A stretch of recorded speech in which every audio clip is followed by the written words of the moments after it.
You know, I was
So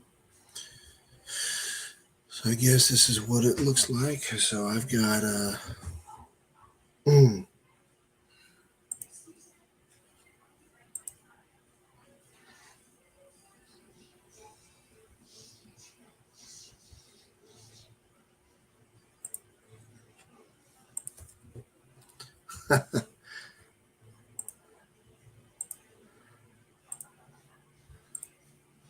what's going on, Greg? How you doing?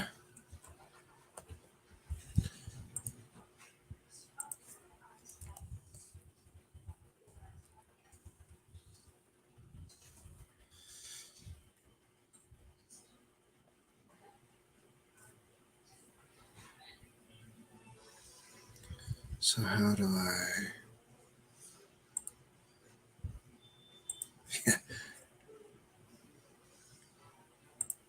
Yeah, I'm just trying to figure this out. Learn how to do this.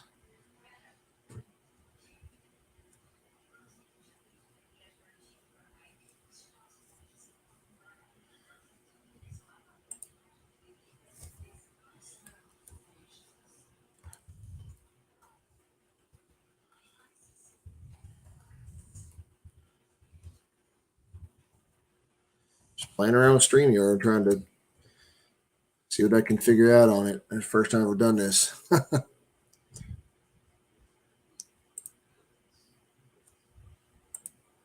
do you freaking... Yeah, sort of, not really.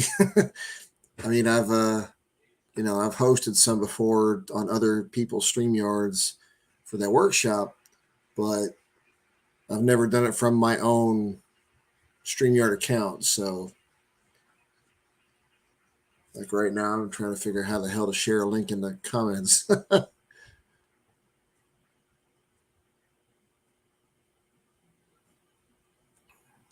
I guess. Oh, there we go. I guess I could. That's how.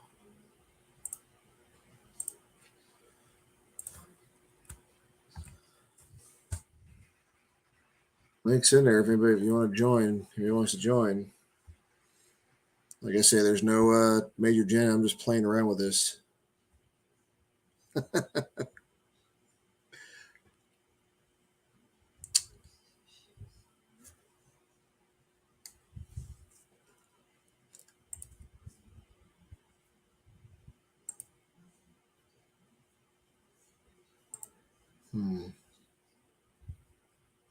You're welcome to click in. Come on in. I'm just messing around with it.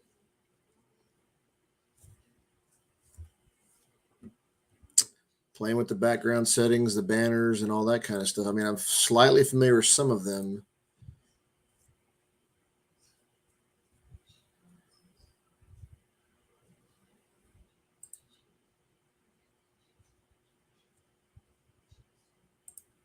But it's up to you.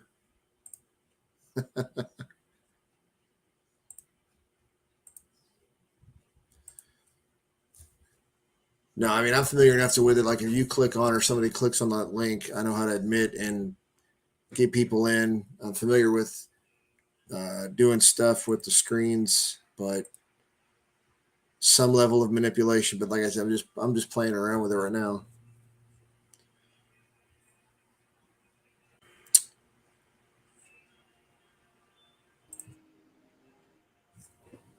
What's going on? Hey, I made it in. You're successful. You did the first step right, man. Yeah, I guess I'm just, like I said, the next piece is just kind of messing around, like, you know, do this stuff and trying to figure out what all this stuff does. Yeah, I've never done that either. I mean, I had to click on the link and then it sent me to a different browser, and it wanted me to make sure my camera and my mic and all that was working. And so once I had verified that was working, I pressed enter studio. So there we go. Yes. Sounds like you got it down packed. As long as you can get that link down there, then anybody that wants to join your live stream, it's as simple as that. Yeah, pretty much. And now I just figured that out. Looking down there, there's a link, there's a button down here that says invite, and you can actually click the link, or you can send it in Messenger, you can email it. Right. The one thing I'm seeing here, so like we were doing the workshops in Facebook with the content creator stuff. Right. I was using somebody else's account there because theirs was a paid account. It was through their processes and stuff or whatever. So, you know, I was like, all right, cool, I'll do it. And right on. So, but this is, yeah, I've never done it with my own before. And with it, when it's free, there's limitations. I was trying to add like banners, some other stuff up here and whatever. And it's like, yeah, you can't do that with the free version. Oh, so how does Bry do his? Does he have a paid type? That I couldn't tell you. I would assume so, because what's up, Outback? Outback. Outback. I shared the link up there a little bit before you jumped on. If you see it, I don't know if you do. I can post it again, but you're welcome to join. I'm just messing around with. Come on in. With Streamyard. Come on in, Nathan. I'm just watching baseball. Oh, and I saw you said you were going live, and I said, let me see what he's doing. Yeah, this is it. Yeah, just like I said, right. I also learned that when you're doing the free version, it doesn't record them. So once I end it, I don't know if it's I'll have to figure out how it does the. So it won't get do list. That's all good, man. Thank you for dropping by. Right. So basically, when you're done, it's not going to like be posted to your channel. Yeah, that I don't know. Like with the Badgers thing, they were doing it on Facebook, and they could save it there and, you know, put it in the previous tabs or whatever. Right. But whenever I do end this thing, you know, right, I'll play around with it and see if YouTube, you know, because they're two different things. So I don't know if YouTube saves it or no idea. Right. I don't know. Yeah, so man, I'm clueless. All I know is about a year and a half ago, 2 years ago, somebody gave me a GoPro 3, and my old man came up on his Harley, and I just slapped it on the helmet, and that's what got me into doing all that. But as far as these live streams and all that stuff goes, and I'm just like I'm a tech dolt, the biggest tech dolt you'll ever find. So there are some things that I have found that can be helpful as far as like getting rid of pixelation. Because you know, when you're riding down the highway on a bike and there's trees on both sides, it can be extremely difficult to get that clear look, you know, from both sides of the road. But if you use the right settings, there's no reason why you have to record in 4K. I record in 1080. All my videos are recorded in 1080, but when I export to YouTube, I'm exporting in 4K. Okay. And it's kind of hard on the computer, but what I have to do is when I'm done is I go ahead and I delete that video, so it's basically gone off the computer because it takes up so much space. But There's no reason why you can't record in 1080 and then export in 4K, and you end up with a because YouTube has two different codes. I don't know if you're familiar with that. They've got the VP9 and the AVC, and they give all the small channels the AVC code. Anybody with less than 1,000 subscribers. So if you Okay. get the AVC code, you get a blurry picture.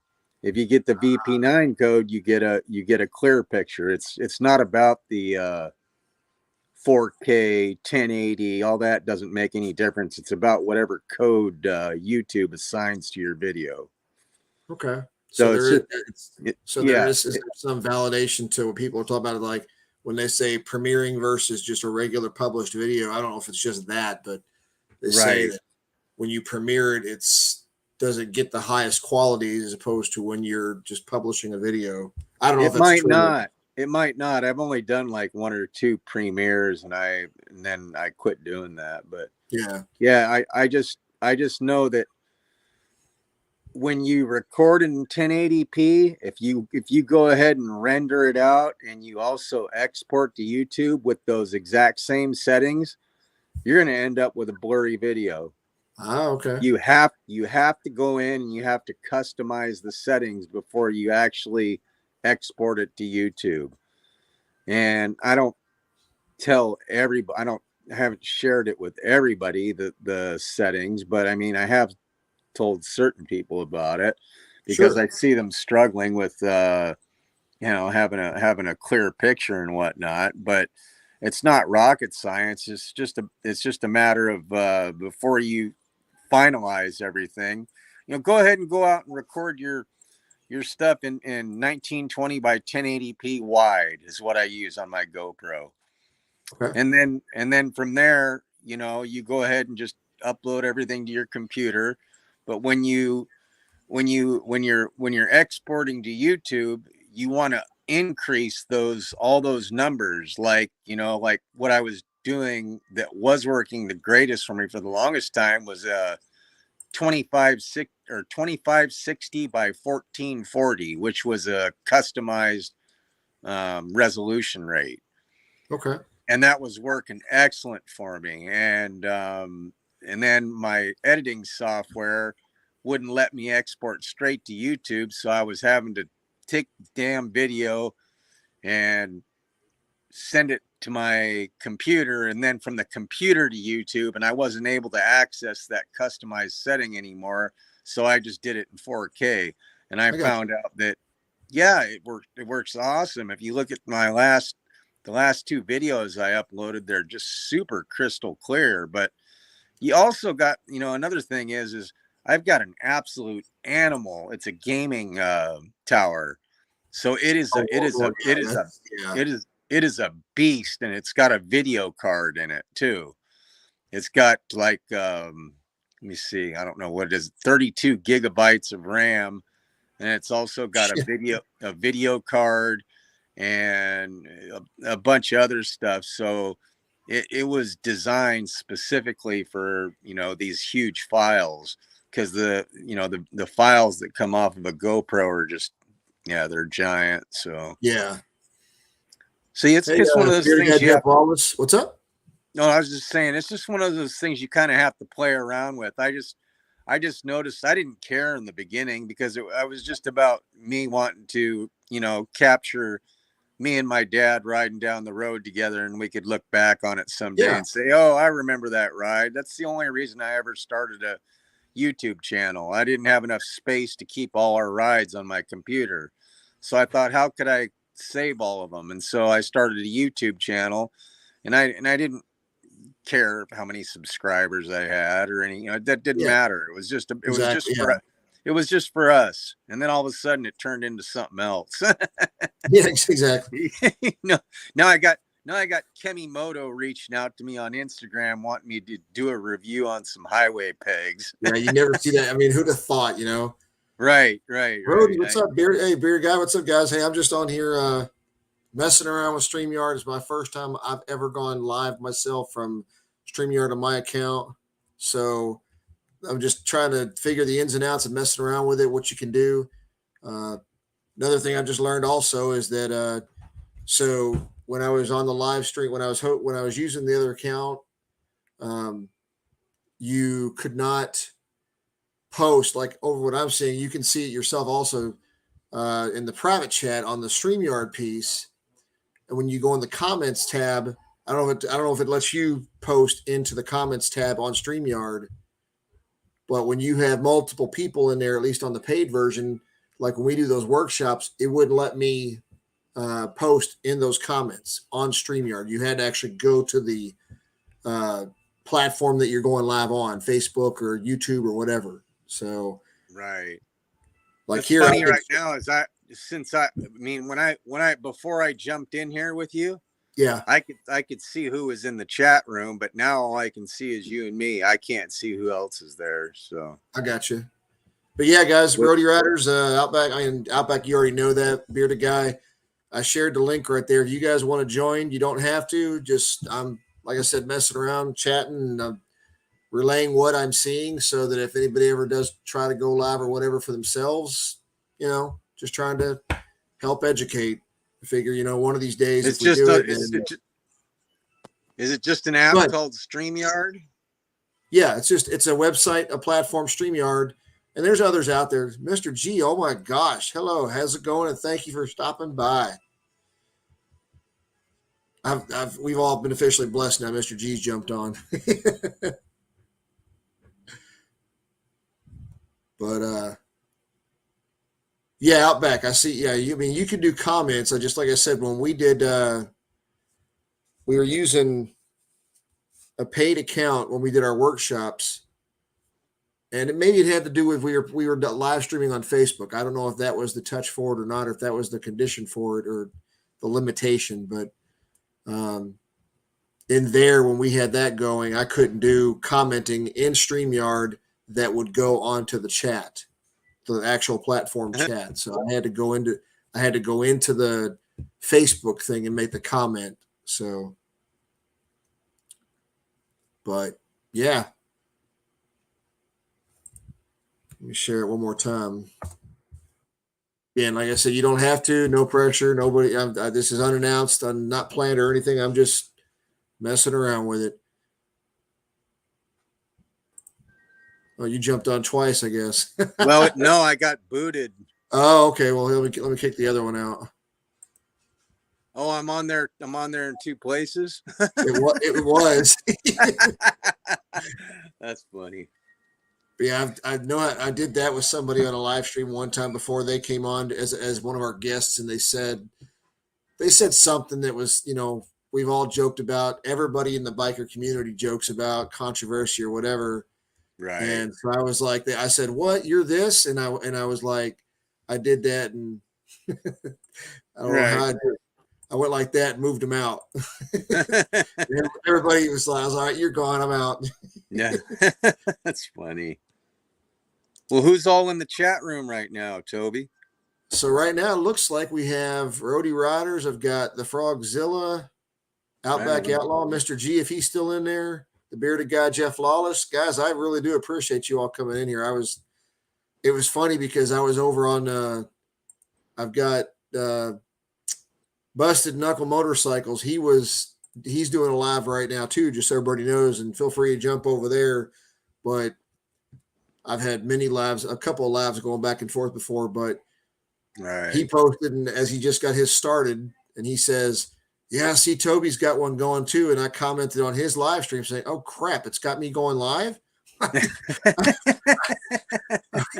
really wasn't sure. I just clicked the button. It's like, pressing the big red glowing button in the missile silo. Oh shoot, just launched. So right on. Well, hey brother, good to see you. I'm going to get back to the baseball game, but if you want to hit me up about those settings so that you can get crystal clear pictures on your rides, just hit me up on Instagram. Who are you rooting for? Padres. San Diego, born and raised. All right, there you go. Well, good luck to you. Yeah, I'm in Kentucky, of course, so we don't have a baseball team, and I guess it's like the Cubs is what everybody cheers for around here a lot of times. Otherwise, it's a melting pot. So, what's up? But yeah, man, I appreciate it. Have a good one, bud. You too. Bye-bye. How's it going, Pinks? What's going on? Yeah, just like I said, I just jumped on unannounced and don't know how long I'll be on or whatever, but if anybody wants to join, the link is there. And I'm just trying to figure out and learn and play around with StreamYard. So let me see. So let's see if I can even share. Can I share my screen?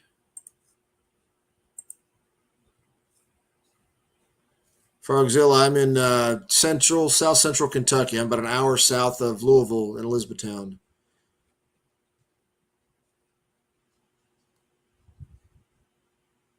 Okay, so there we go. Okay, so I can share my own, but I can share the screen, but I can't share. But I can't share like StreamYard. That's interesting. Has anybody else in the chat that if you're still, those that are still in here, has anybody ever hosted or been in the back screen there where they can see all the toggles and buttons and everything to use?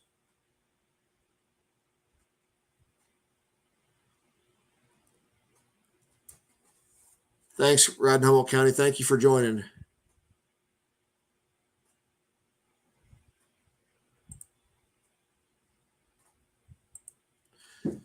Yeah, I guess, I mean, unless I did like see, I could do this real quick. Let me try this just to mess around. So this will be funny.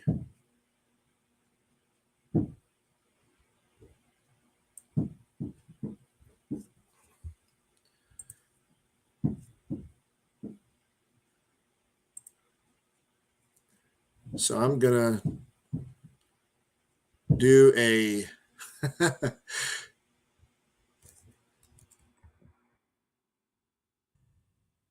I'm doing a screenshot of what I can see here. Now that I've got it saved as a picture.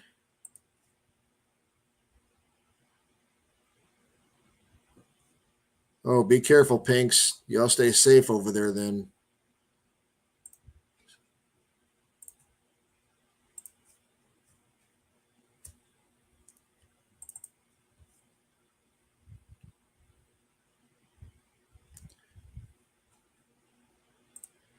Yeah, so now what I'll do is South Indiana, you're 40 miles north of Louisville. So Frogzilla, I've got family that are up in I've got family in Jeffersonville and New Albany and Clarksville. We go up there every so often. So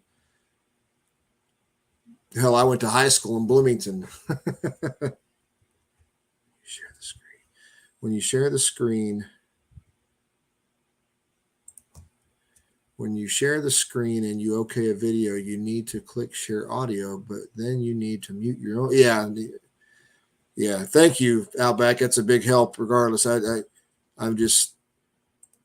learned the mute my mic when I'm on. Hey, Scott. Hey, Jones. What's going on, man? Real glad, Andy. What's up? Thank you guys for joining. You grew up in New Albany. Yeah, it's my brother actually is an RN at the New Albany First Baptist Hospital there right now.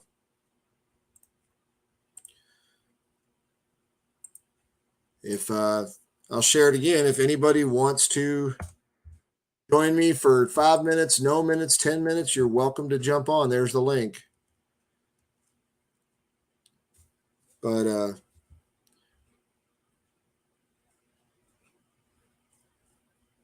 so I'm going to share something real quick here. I've got the picture opened up. But just so anybody knows, if you're interested in seeing this. So this is what the screen looks like from the back angle. You have your different, see if it's even showing it yet. Okay, so yeah, it is going to show it. But this is the screen, and so you can see your angles, your perspectives you can change. If you have guests in the room or whatever, you can put those up. If you want to share slides or pictures or another website, you can do that here. Let me see if anybody is. All right, here we go. Add. What's up, Scott? Jonesy. Hey, what's up, Toby? Buddy. So you guys can see that. And that's what I'm seeing here is like there's the private chat, the comments.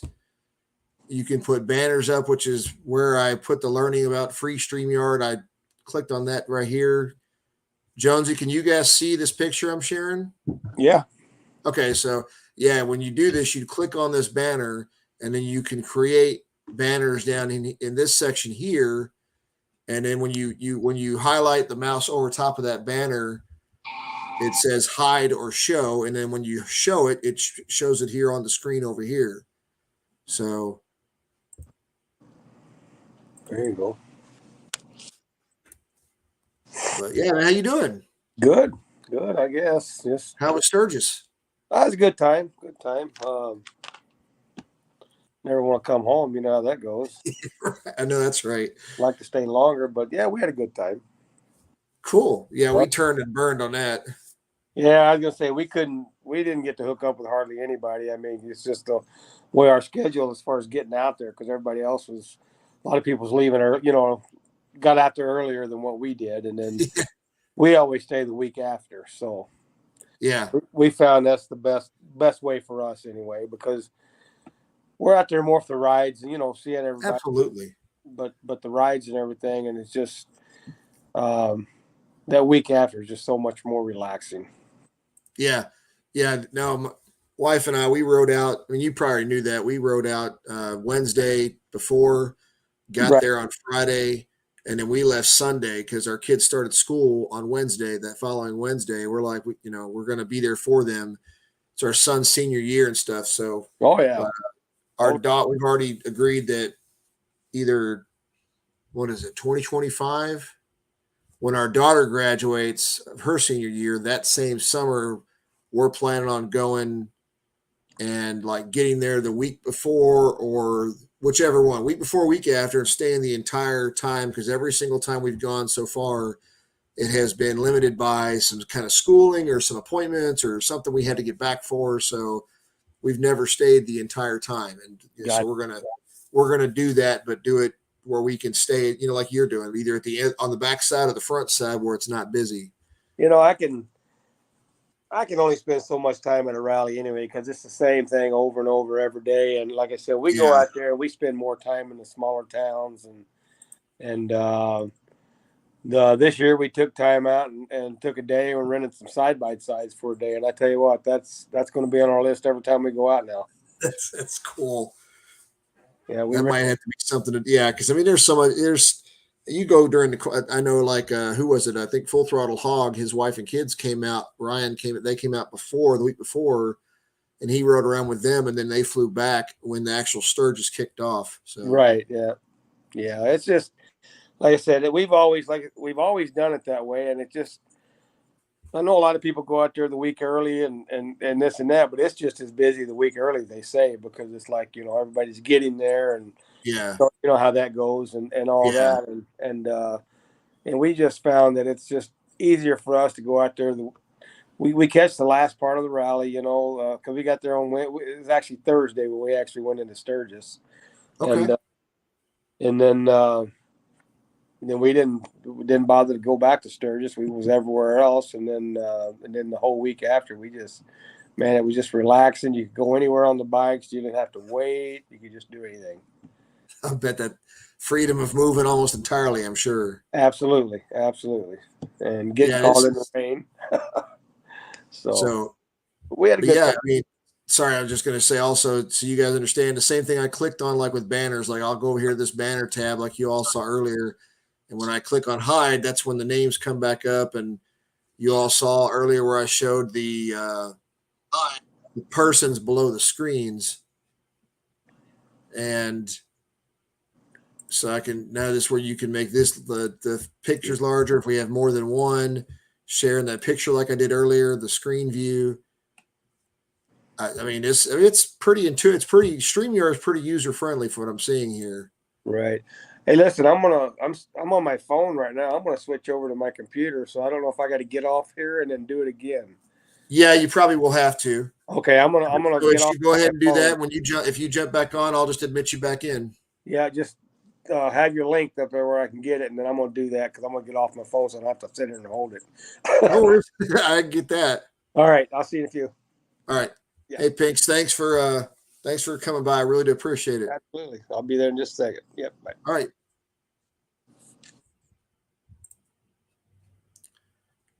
Yeah, Rody, I can only say that, like, it's first time wise. You have a good weekend too, Bearded Guy. Appreciate you coming by and ride safe. I will say, as they say, with full transparency, because I kind of hate the phrase "to be honest with you," because it's like, what are you going to do, lie to somebody? But but in full transparency, like I said, I have used somebody else's their paid account when we broadcasted the live workshops on Facebook in the Support Biker Content Creators Facebook group.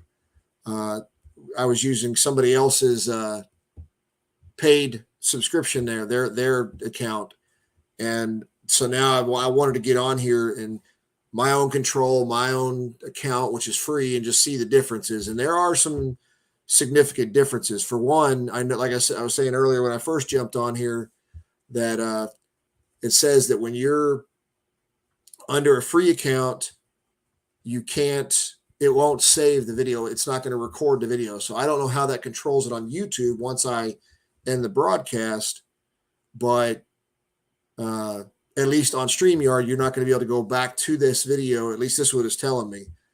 And then when you have, I showed the picture earlier, the banners and the brands, the tabs over here to the right for that. You can also do branding setups and put your logos and all that kind of stuff in. He's back. You can also do, you got it muted? There you go. Can you hear me now? Yeah, loud and clear. Gotcha. I had to turn off the other one. But yeah, so you go the branding piece is another big one here. I'm actually gonna let me see if I can. I'll try this. We'll see, guys. Bear with me.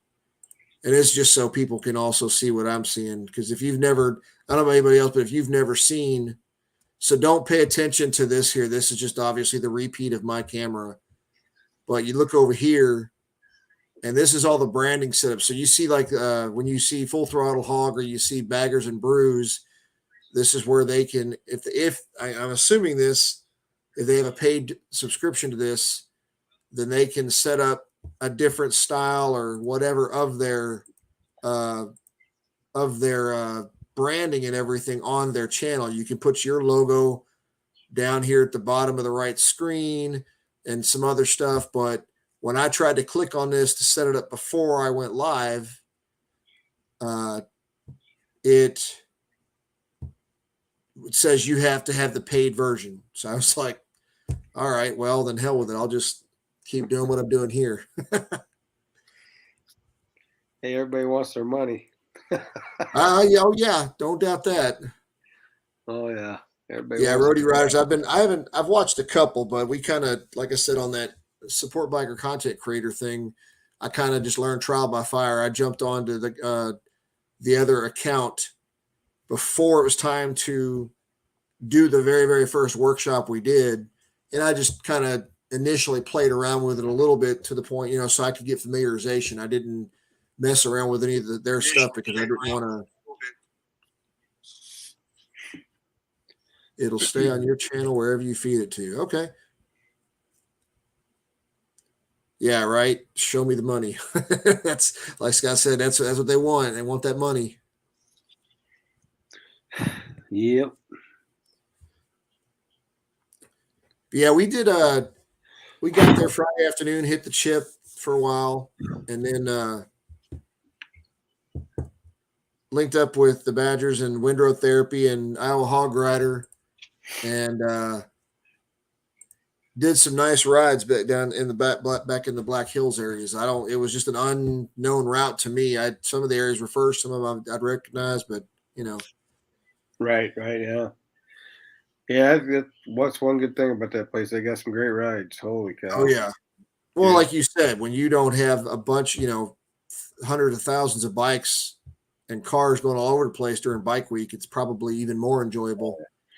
We actually went down some roads this time that we never even been down, and got down there. And of course, you got to cut back across if you want to cut it. You get down there, and then it's the road ends and turns to gravel, and it's like, Oh yeah, boy. we better turn Yeah. around. Yeah. And actually, the road we could have rode our bikes on that road because it was a pretty good road. Because we actually, one of the roads we took was we got off on one of the side by sides and we crossed that road, and it was actually really a hard packed gravel road. I mean, it was really hard packed. Okay. And it's like, well, hell, we could have rode across and it'd have been fine, but know that next time. Just we don't want to be on it when it rains. Yeah, we were coming from I don't know if it wasn't last year, it was 2020. We were out in Spearfish.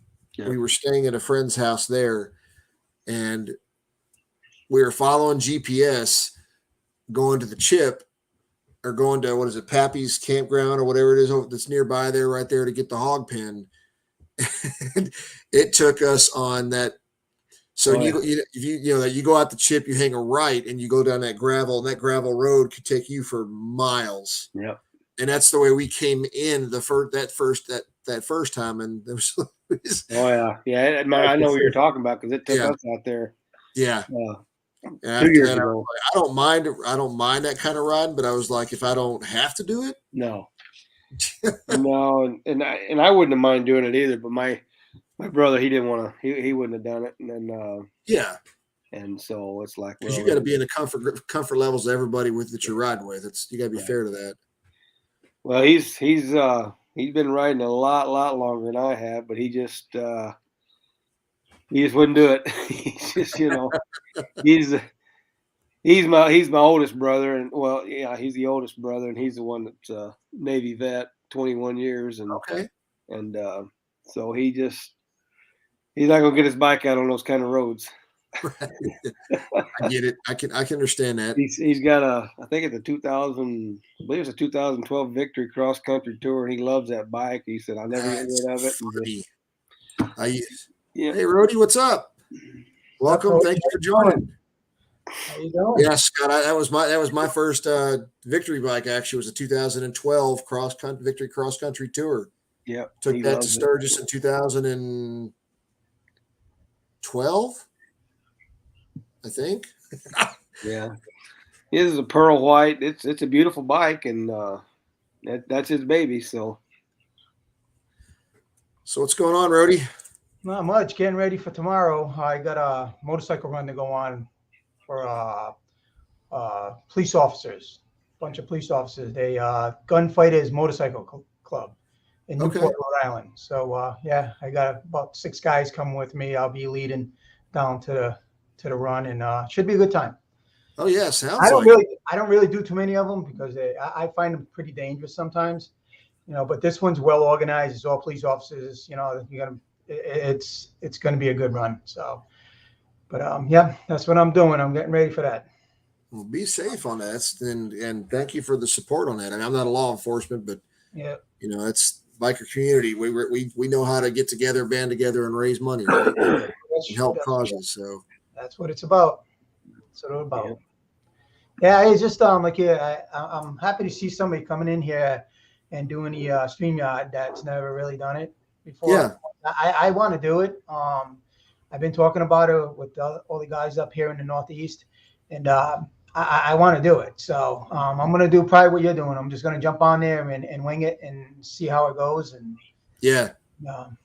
I know that Mononoggin, he did it. He just jumped on there and did it. So he's doing very well now. He's very good at it. He's getting good. Yeah. I mean, Busted Knuckles is on live also right now. He's got I got him on the side over here. He's got 9 Mils on 2 with Matt from 9 Mils on 2 Wheels. I think that's the right name. I'm saying it wrong. And there's somebody else too. But I just, to be, like I say, in transparency, it took me probably 30 minutes to kind of mess around with this kind of stuff and just decide, hey, you know what, just the hell with it. Go ahead and click go on it and do it. That's what I'm gonna do. That's how I've been learning everything else. So I just go out there and do it. Because like I said, as I said, we've been doing that Facebook workshop thing, but that's kind of a forcing function, you know. So we've been setting the timing on that and what we're going to do on it. So it's a big difference from that versus when you're, you know, actually just jumping on with whether you have an agenda or not, if you're just trying to learn it, because there are some differences that, you know, if you, like I said, you've been on the paid version and then you jump on for free, there are some differences. Well, you have more options when you pay. Yeah, of course. They want that money. Right. Show me the money, like I said. Right. It's like, that's everything. But as we all know, the greed is the root of all evil. True that. Very true. Oh yeah. So yeah, I just figured I'd jump on here, say hello. By the way, you guys, are you guys going to be going to Laconia next year for the 100th? I would aspire to love to, but I don't know for sure. I couldn't tell you for sure. I'm about 3 hours away from there, so okay. The Marine Riders going, and a bunch of people. You know, they're all going to make their way up there. I know Baggies and Brews, they're heading up there, I believe. Oh yeah. Well, they're going to try to make it. And then full throttle hog. Ryan's going too. He just announced that last night. It's kind of sort of so. I stayed on that thing till 1 or 2, whatever day it was. 5 hours. I had to work this morning, so I stayed on. I turned it off at like I think I signed off at like 11-ish, 10:30, 11-ish. I was like, I gotta get to bed. Yeah, I gave a little shout out to the bed this morning. So that was quite. That was a woohoo. Man, that's a long time on stream. Nice. Yeah. They drank a lot of beers too. I'll tell you that. Oh yeah. They throw those. They were throwing them back. Good stuff. How long is your ride that you're doing? Do you know? I have no idea. All I know is the net where we're gonna meet, and I don't know how many miles it is, but this is gonna be, man, first one I've done in years. I used to do Toys for Tots for the Marines. Yeah, since I'm a Marine, so I used to do those, and I was up front. Go Army, beat Navy. Okay, go ahead. But the last time I did it, it was like a smoke show. You know, you get all the bike, you know, the bike clubs up front. Well, obviously they always put the young kids with the, you know, the Rice Rockets and all the sport bikes in the back, and then you got Santa Claus, you know. So we're riding, and we finally get on the like a highway, and it's not really good because, you know, the Hells Angels kind of, you know, run the show there. They like kind of, it's their gig, and you know, the state's police only will take them so far. So hey, how'd you do that? How'd you get that background like that? So, and that I was still kind of playing around with stuff while you were talking and Scott was talking. So if you guys look at the bottom of your StreamYard screen, there's that settings button, right? Yep. You go to settings and there's a virtual background, and you can upload pictures. You can, I see it. Yeah, that's pretty cool.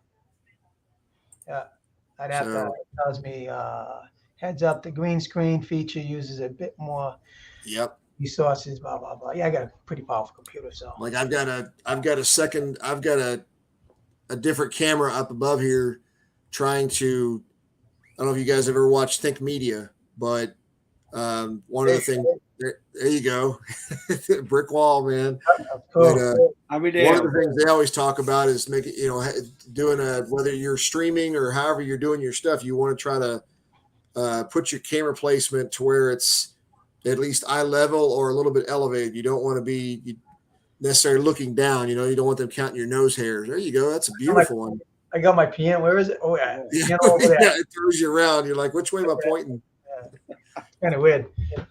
But I mean, so I've got a camera up here that's just pointing, and then, you know, but it also has battery and stuff. So if that dies, I can go in the settings and camera, and then select the default camera. So for the thing, so as you can see, that's a different one. So. Oh yeah. That's pretty cool. I just learned something. Yeah. And you guys can do it too, you know, people that are in the stream can do it. Yeah, I noticed that. That's pretty cool. Yeah, I mean, I've been in a bunch of these as far as, and it's like I never until you said that, and I go, oh well, let me punch on it and see what happens. Right, exactly. And that's why I said the only challenge is, like I said, that you can, what you guys see with whether it's Baggers and Brews or whomever, you always see like they have the background pictures and stuff back here in the background of, and I'm sitting here waving at the screenshot I took without sharing the picture. But in the background here between our three pictures, our three camera shots, you know how they have the Baggers and Brews or their engines or whatever, or their watermark up at the top right there, whatever the case might be. So, but you can only do that if you've paid that money. So otherwise you get the StreamYard default. Wow. Okay. There you go. There you go.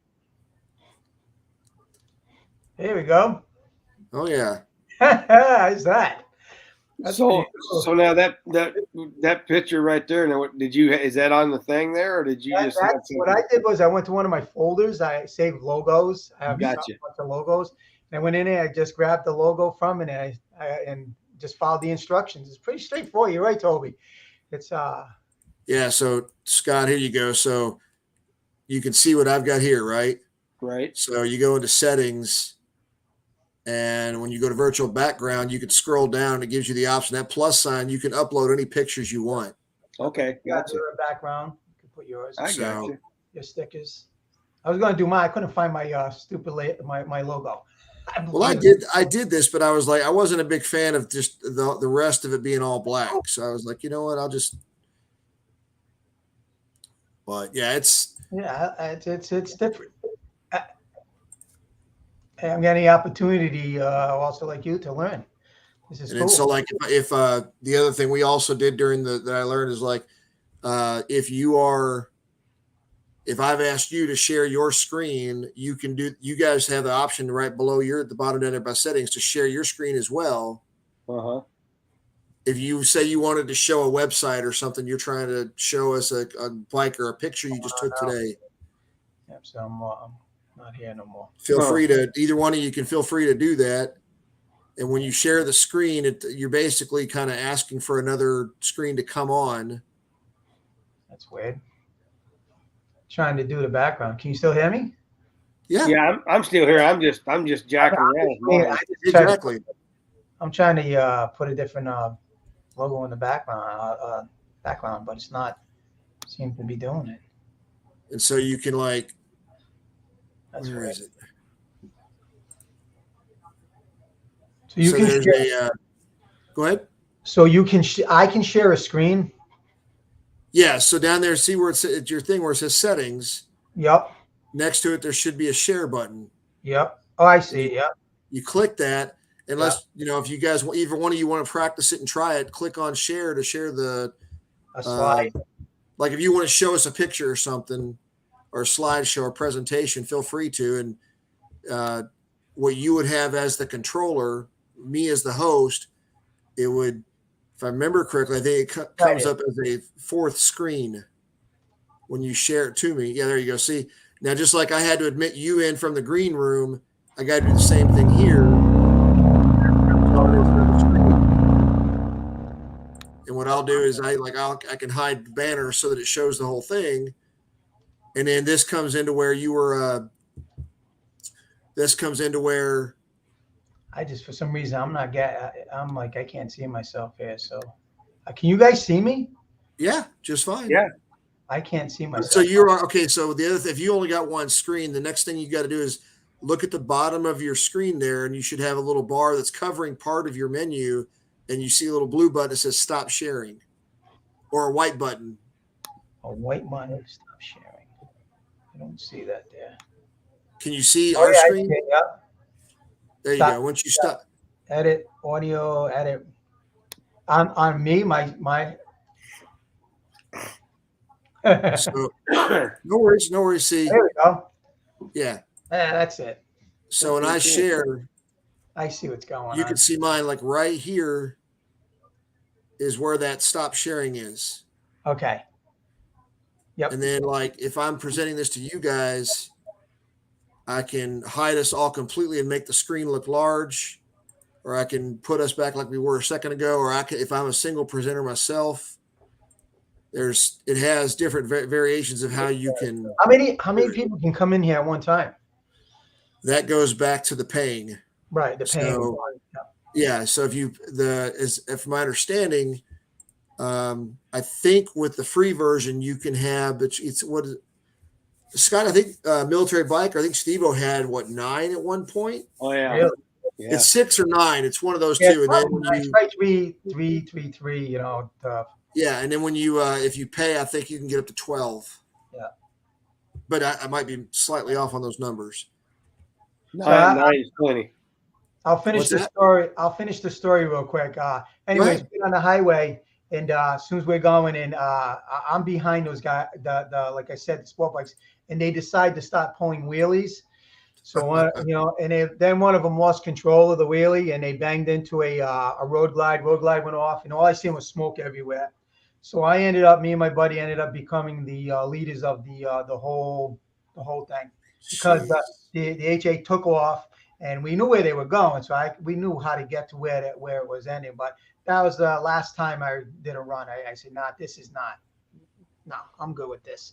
Yeah, that's where. Yeah, to me, that's where whoever's hosting the thing, that needs to be clarified and stated up front. You know, no. I've done a couple where I've led, and it's you always got to give that safety briefing thing. It was for a great cause. I mean, you're talking Voice for Tots, and it's an awesome cause. A lot of people show up, but it something like that, if you don't have it organized, it can turn really dangerous. And I was right there to see it. I'm like, you know what? This is probably the last time I'll do this, and it has been. Yeah, well, that can run it for you pretty quick. Yeah. Oh yeah. Yeah. Oh yeah. So I never was one of those guys. I never got into the hot rodding and doing stupid stuff like that. We actually, while we was out there, we seen a couple of wrecks while we was out there this year, and we just and it was one guy. He was from New Jersey, and his back tire was pretty slick anyway, and he just went around a curve too fast, and he lost it, and then so yeah, and he broke a couple ribs. He was messed up. I mean, you know, he just so. But yeah, it just, you know, they call me an old grandpa out there riding. Can I just putz around, take my time, and enjoy the scenery? I'm with you. I sit in the back. My wife does too. I can get on the I get on it, but I'm safety first. It just absolutely. It's the one thing. The one thing that I always I'm not going to say preach about, but whenever the conversation of group riding or not group riding comes up, to me, it's another skill set of riding, period. Mm-hmm. And it's everybody's choice whether they want to get involved with it. I mean, we were on one in I don't know, it was a month or so ago where a guy it was a sad thing too. He was, when we kept going after we were there he went down on his own.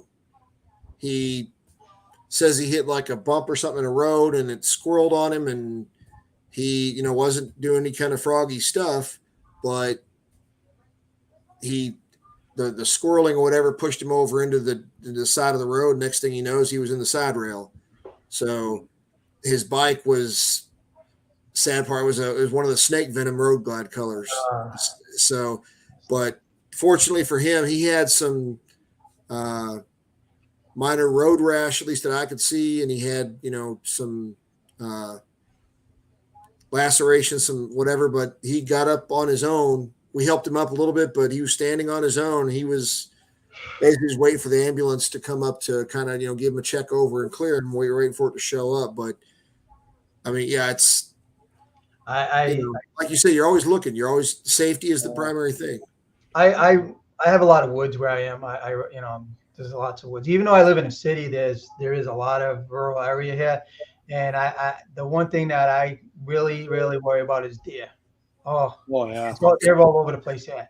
I mean, I got a park that's like, I mean, I can it's like 3 streets away, and the deer just they don't care because of Oh, all the building, they have no place to go, so they look for vegetation, and they go through the neighborhoods. You'll see them, but I do a lot of riding up into New Hampshire, up western Massachusetts, western Connecticut, and it's all woods, so it's all farms, mountains, woods. And it's any given day I see deer everywhere. Especially I sometimes on Sundays I ride mainly, and we leave really like 5:30 in the morning, and we're out, and they're out there, and you see I just saw a video. I don't know who it was on YouTube, and I forget what it was. It was on a yellow bagger, and they hit the deer, and thankfully whoever they were.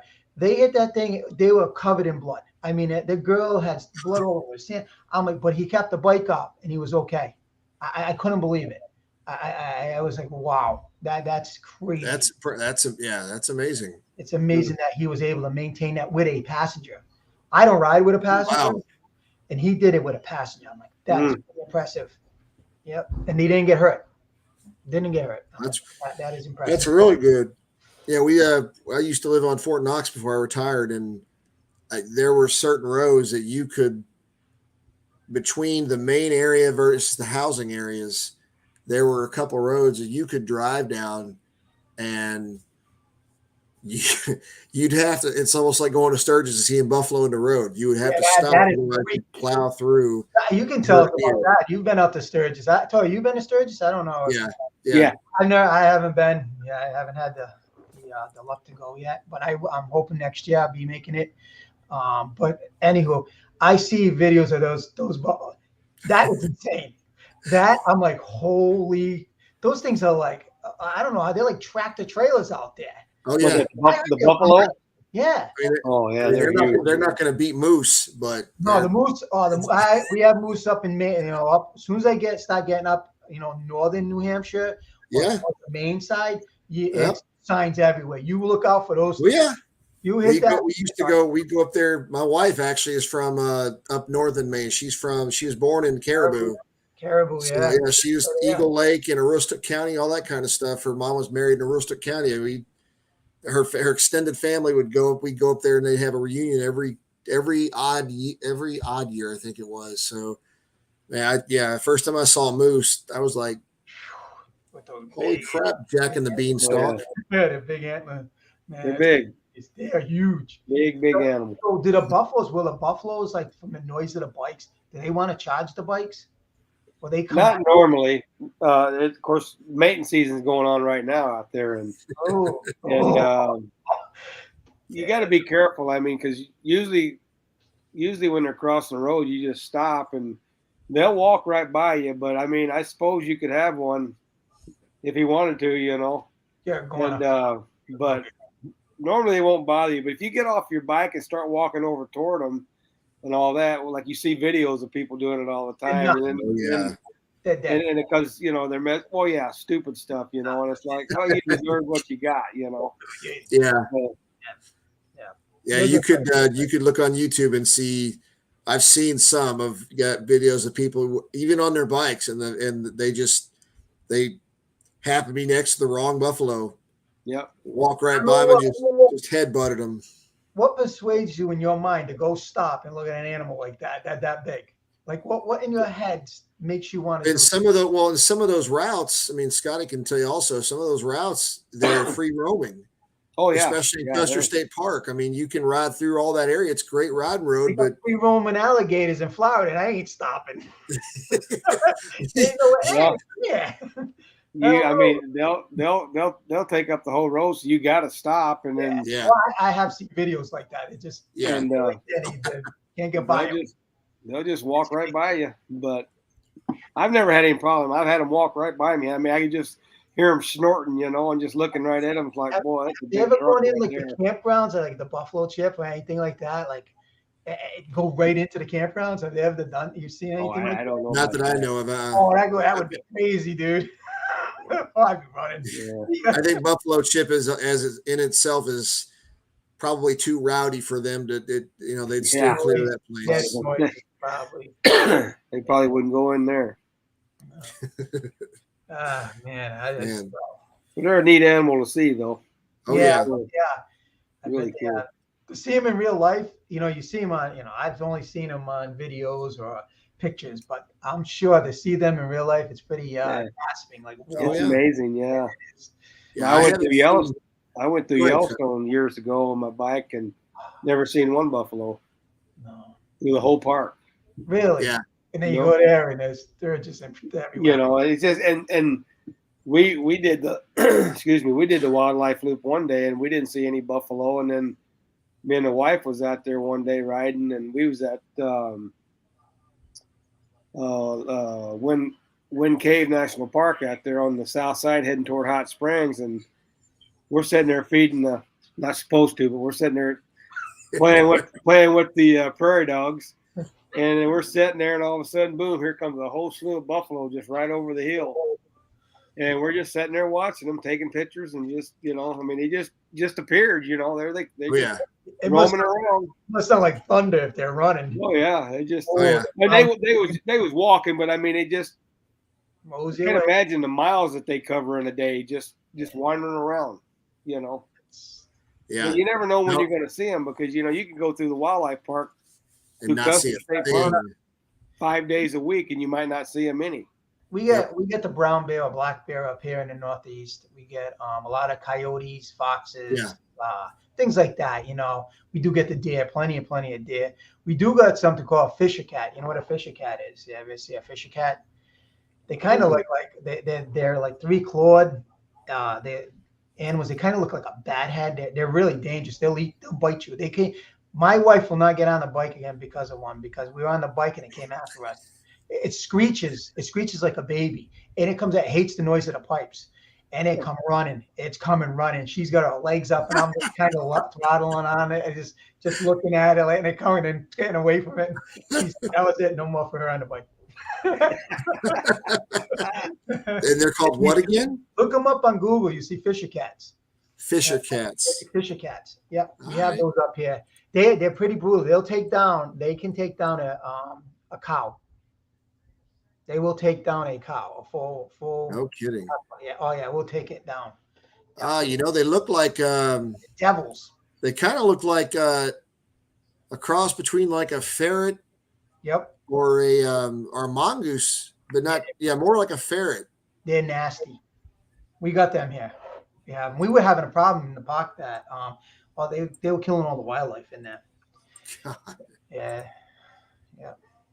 Look at that thing.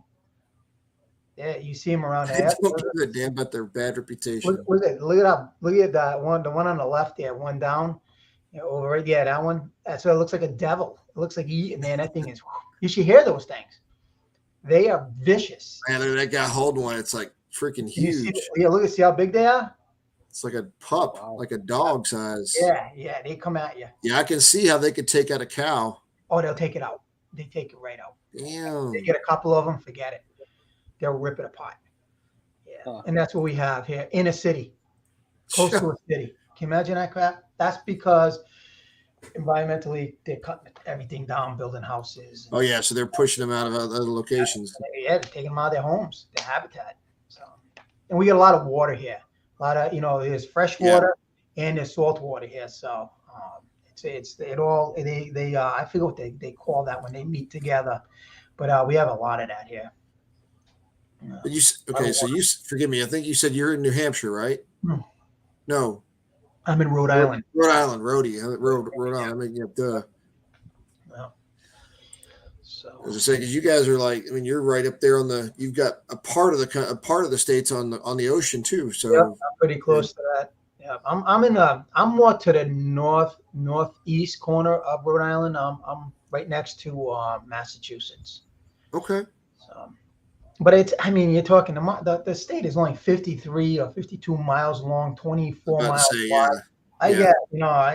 I'm 40 minutes. I'm at the beach in like 20 minutes. So it's like, whenever we drive up from here up to Maine, it's encouraging when you're driving through like Connecticut, Rhode Island, New Hampshire, and for all those, because you're blasting through those very quickly. And then you hit like New York or Maine, and you're like, going the other way. Yeah, It's Connecticut's long though too. yeah. It's really long. Yeah, you hit Maine and like hit the border, and it's like you're thinking, okay, I'm almost there. No, you still got about another 6 hours to go. I'm going to tell you the state that's the longest state on the East Coast is Virginia. I want to jump out of the truck when we were going to Myrtle Hey, Beach. Maurice. That thing is so long. Virginia is such a long. Yeah. Yeah. And it's got Virginia has bad traffic, and that doesn't help either. When you get close to Richmond, you go, okay, we're almost getting there. We're almost in North Carolina. We're getting there. So Scott's getting himself a new piano, huh? What's that? You get a new I said, piano. get yourself a new No, piano. I'm actually trying to get it back to where it was at.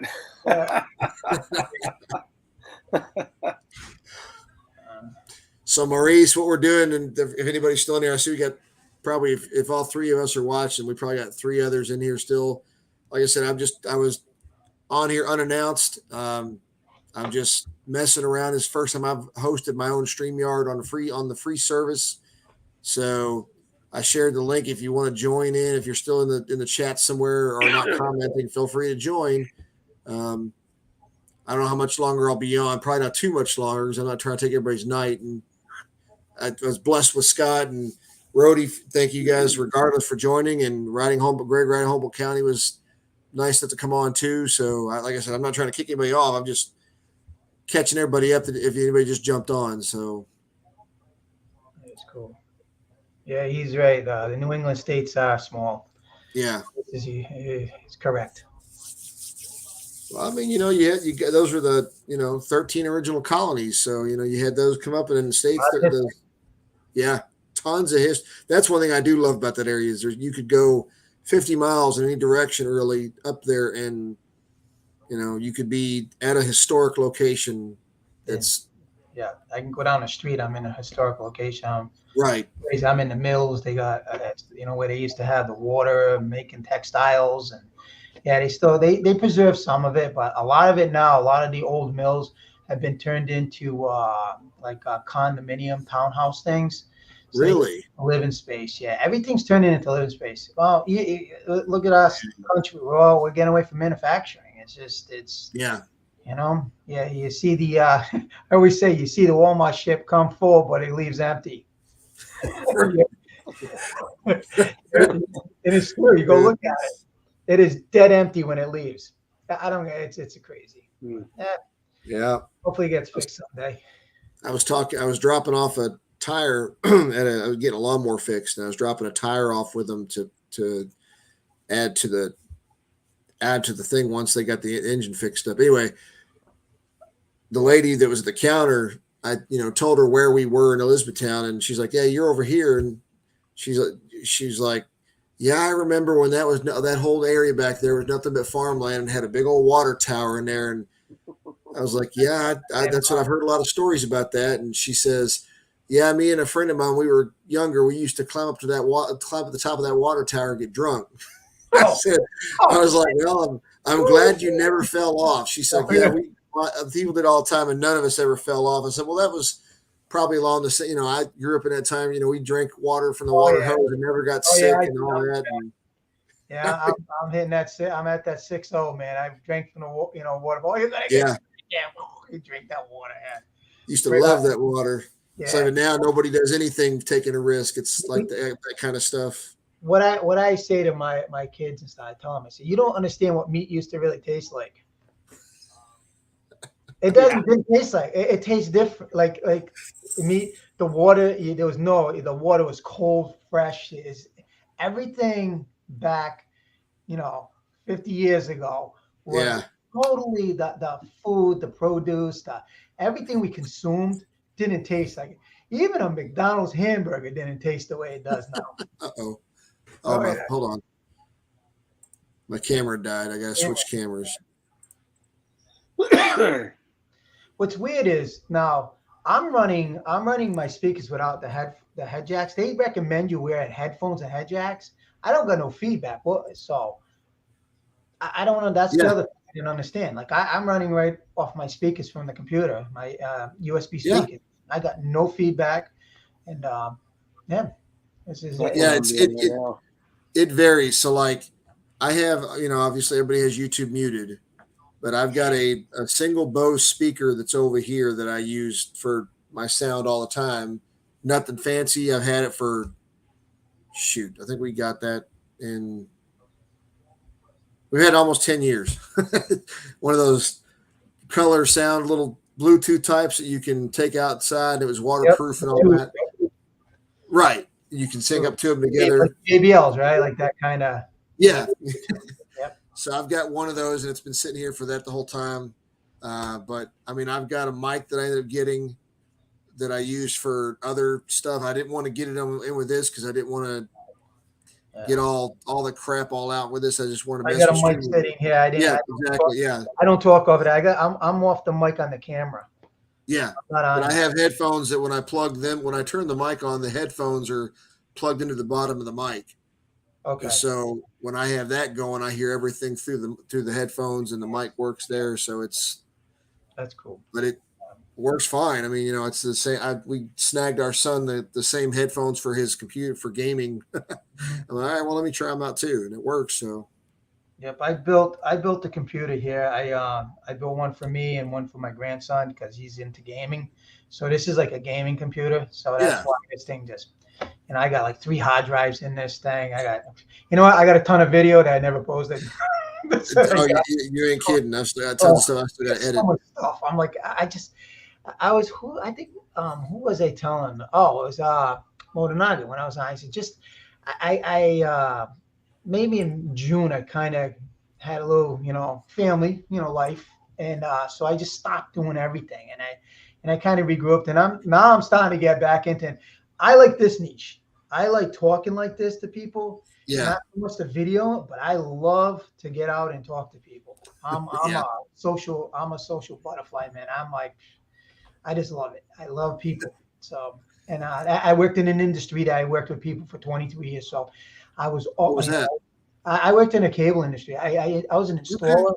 And I worked in the commercial end of it at my last tenure of it, and then I also did residential stuff. But I just everybody used to always say, you should be a radio host or a TV host or like. I just like I'm a talker. Yeah, wife and I are kind of on opposite ends on that. I'm I'm kind of the outgoing person, and she's the introvert. So yeah, my wife. Forget it. Me too. Forget about it. They don't want nothing to do with it. Right. That's your thing, she says. Just like the bike, she goes, you don't want nothing to do with it. I'm like, Jesus, come on, you got to have. She's got her own, and she wants to do all that stuff. She's like, yeah, but that social stuff you can do. So yeah. But it's crazy because if I wasn't involved in this kind of stuff, then I wouldn't be meeting people, you and Scott and there you go. That's anybody else. And I told her, I was like, we've got established some really good friendships over the last year or so since doing this stuff. So well, the first live stream I was on with you in Military Biker. What a black remember I was a hot mess that day. And I had this thing off. I was muted. I was like, that was funny. Marie was busting my balls too. He was something bad. He was oh God, he was on my ass. Toby, did you get to meet Stevie out there this time? No, I missed him and Marine Rider by they didn't get there Stevie got there on Sunday, I think. We left Sunday probably, so we left our hotel, checked out probably around 10:30ish. We hit Black Hills HD one more time because I ended up snagging something over there, and then we rolled out. So I mean, I think he got there sometime that day, but it's like the American biker Lou and his brother, they both got there Sunday also, but they got there like Sunday, like 7 a.m. They rode like throughout the night or something. And we must have just crossed on the high, when you're on 90 going east to west, you'll see 100 bikes and not know any of them. Yeah. We hooked up with them on Thursday at Deadwood. And, but me and Stevie and Grant and all of us, we knew we was going to hook up that day. Yeah. It was I saw the video. I saw pictures. I commented. Yeah. I couldn't get with them on Wednesday. We just didn't get there to Wednesday night. But then we decided we'd just do it on Thursday. But yeah, it's good meeting those guys finally. They're awesome guys. Great guys. Oh yeah. And, If they're anything like the live chats, then absolutely. Rand hit me up on a DM and he told me that he goes, hey, he goes, listen, Randy, he goes, I am going to Laconia. I go, okay, I'll be there. I'm going to see you. I will promise you I will be there. So yeah. So I'll be meeting him. I don't know if Stevie's gonna go. That's kind of a trip for that boy. That's a long ride for that guy. Unless he flies there and rents a bike, Next summer we're planning another large group ride. So it's, we're doing the research with our group right now. There you go. 66. You're gonna go on 66? Yeah. So the plan, I'm not going to go into details, but we're gonna hit it reverse, and it'll be in the summertime. We're going to start where it ends and end where it starts. And the plan is, so there's other details coming. There you go. And that'll be in July. So I don't know. Yeah. So 66. That's actually a map of Route 66 from AAA. They have a map of it now. Oh, nice. Okay. I'll have to look at that down AAA and grab one. 4 times. You've done it 4 times. Yeah. Wow. Oh, nice. I don't know if you can That's see quite that. a feat, brother. You'd have to zoom All in. right. But yeah. That's awesome. Shoot. Hold on. Hold on. Put the other way around here. I don't know how you zoom it in. There you go. Wow. Check the S. Oh, I got you. Okay. Yeah. I like that. Yeah. That is nice. The bike in the sun. That's awesome. That is awesome. 4 times. One of the gentlemen I ride with, he's doing that. And, Tommy and Purple on 3 just got through doing it. Okay. And they did it right. It probably took them a good 3.5 weeks. They did it all. That's the proper way to do it. They did it in a month. They took a whole month and they just went. I think they're both retired, so they're able to. Oh yeah, they just both retired, and then matter of fact, we hooked up with them in Sturgis, and then they're on the way back home now. I think they're in Kansas right now. And they did go to Sturgis, but yeah, they're all over the place. Oh yeah, Michigan. They've been busy this summer. Yeah, they did a it's lot. Like them and Wind Road, Desiree, and they've been all over the place. And then when they get back home, they're only going to be home for a couple of weeks, I think, and then they're heading back down to Springfield, Missouri, to Le Monster Garage for the Can-Am Spider rally. Good. I'll tell you, I've been trying to work my wife to get me a damn RV, and she ain't having it. Oh God, I want a toy hauler because I goes, trailers. I will ride anywhere. Trust me, I will get on a motor and I'll ride across the country. I don't have no problems with it. But you know what? I want to go and start relaxing and enjoying the ride. Go somewhere. And that's what I know. I loaded my bike up on my trailer. We took 3 bikes, mine, my brother's, and my wife's, and she rides a Spider. And of course, you always catch flack from everybody. I can't believe your trailer. And it's like, you know what, dude? Yes. I'm 60 years old. I've ridden all over the country. But when I trailer out to Sturgis, I'm not wore out when I get there. That's right. And then I got to come back home, and I'm not wore out when I come back home. Right. That cracks me up hearing that junk. That is. They had that. You've been there, done it. And it's like you said. Yeah. And don't get me wrong, I'll do it again. I love riding, and I'll ride out there again. But when the wife and all of us go, it's just easier for us to do it that way. Yeah, absolutely. And I agree. And it's just it's however you get there. You're going there to interact and ride. Right. So I mean, I got to ask you, Toby. Though I remember that video that little short video you posted when you was heading out there. How'd you like the little town of Winter, South Dakota? It's that shit. I got to tell you, when I went out there the first time, I rode out there by myself, and I can't remember the highway number right there that comes through Winter. You guys probably, I don't know how you came across. 12 or something. It's 18. But anyway, it takes you all the way out the interior, right? Pretty much. And anyway, I rode that all the way across the whole state of South Dakota, and I remember going through Winter, and all that. And then I seen your video, I go, I know right where that's at. Yeah. They actually have I mean, we got the hotel's relatively new. So last time you went out there, I don't know if it was even there. Well, I didn't. I rode from. That's lit there. I rode from just outside. It's a small place, just outside of Sioux City, Iowa, a little town right in South Dakota.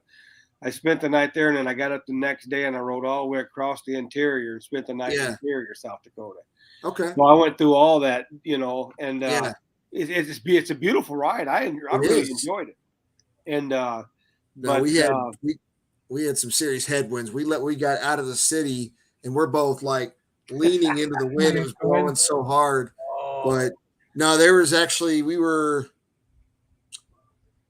I think we were a mile down the road after leaving the hotel, after we'd gassed up and everything, and there was a restaurant on the right side, no kidding, that the title was Winter Chicken Dinner.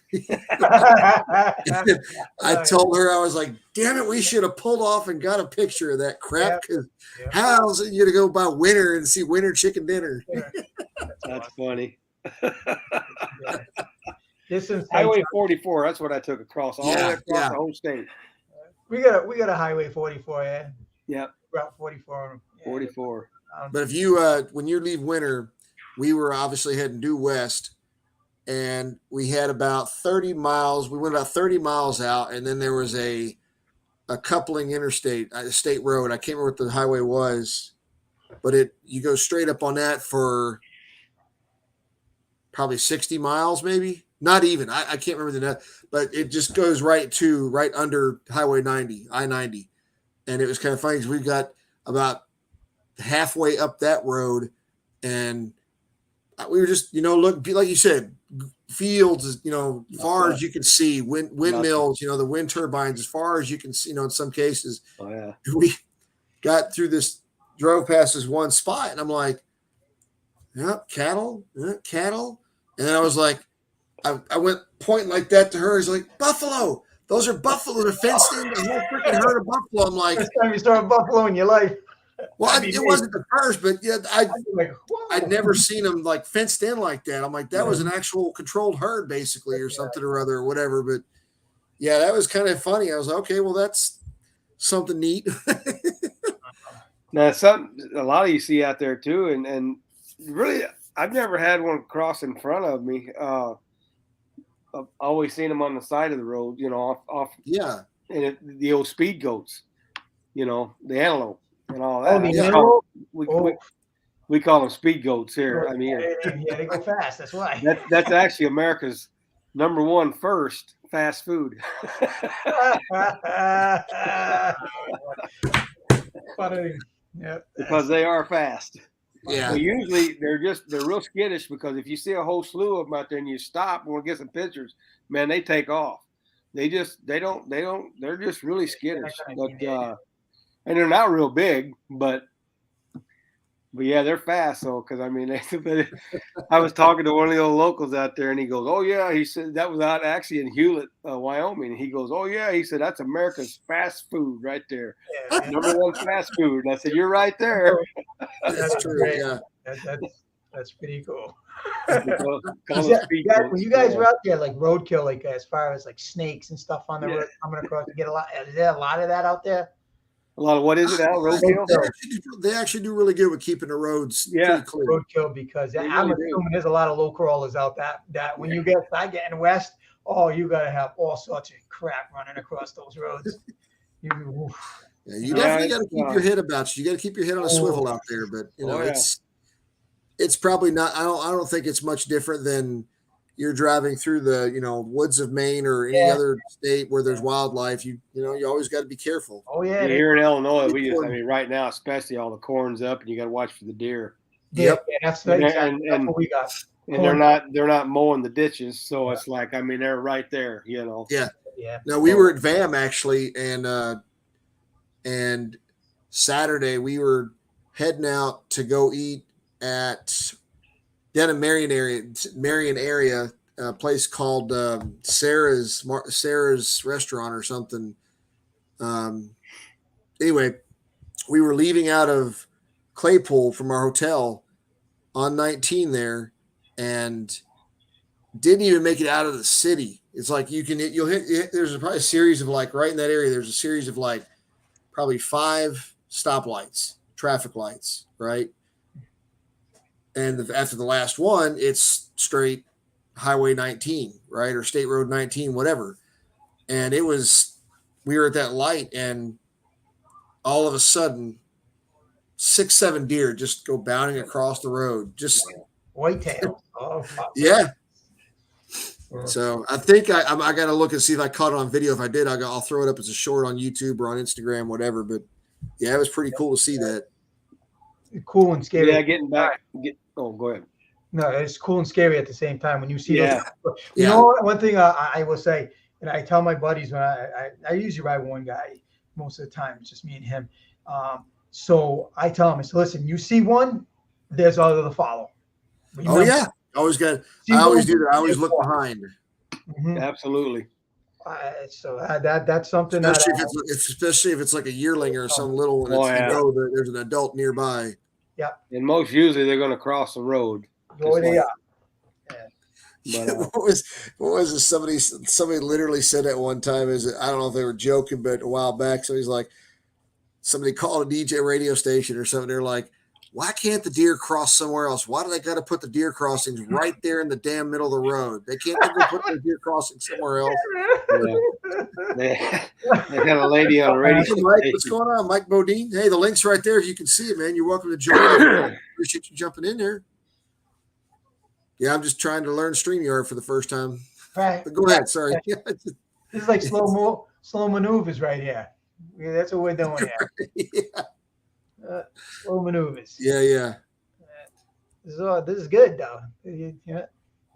Pretty cool. Yeah, getting back out there to winter though, I hate riding on the interstate. I can't stand it. And I like seeing the back country and the old towns, little towns and all that. So that's the way I do it, you know. I got the time to do it, so. TechNick Rides, thanks for joining. That's a lot of deer out there too, huh?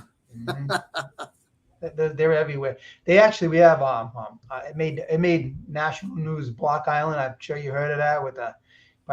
They had the fights on there, and the police officer had aboard the ferry.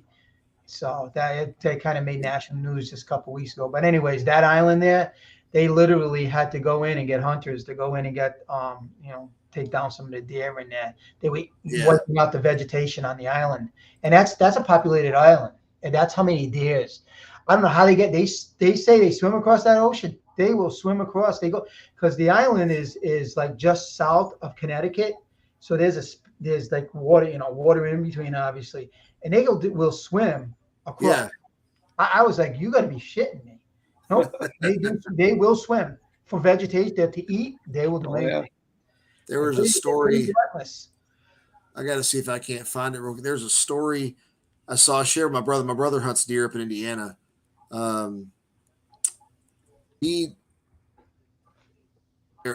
deer was I shared a picture with it. So it was a deer that a hunter caught or shot and killed, and I cannot remember where it was. You all might have seen it. It was, I don't know if they call it an albino deer, rare deer, but it was like the second largest horn or antler size on record historically. I mean, I got to see if I can't find it, but yeah. TechNick, he's talking about the CWD. Yeah, it's the disease. He's right. Yeah, that's the other thing too. They carry diseases. So I remember driving on Camp Lejeune for the first time at nighttime. Oh, I bet that was.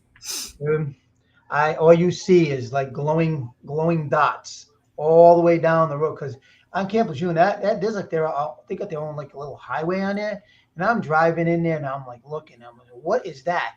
It's just deer, like lined up in it because you have the runoffs, you have the gullies there alongside the roads, and they get filled with water and they come down to drink the water. and you see, I've never saw so many deer in my life as I did when I was on Camp Lejeune.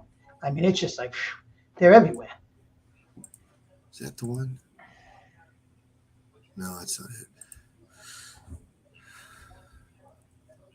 I'd have to go back and, I guess, find it, but a rare white, it was an albino.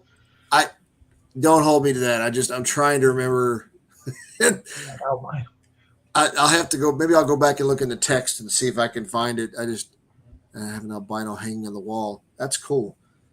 Let me see if I can't find it in the text. Listen, I have no idea. Yeah.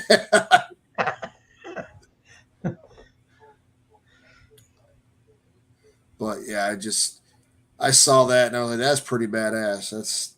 That is pretty crazy.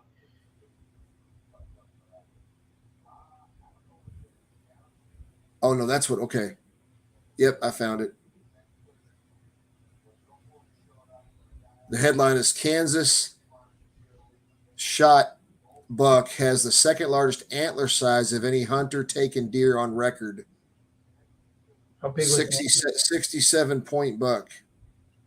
Wow, that's a big buck. That's big. Here, let me see if I can pull that up here. It was. That's crazy. That poor thing was walking around with that. With a thick neck. That's a lot of weight. Sure is. Holy cow. That's a big wolf. You can mistake him for a moose.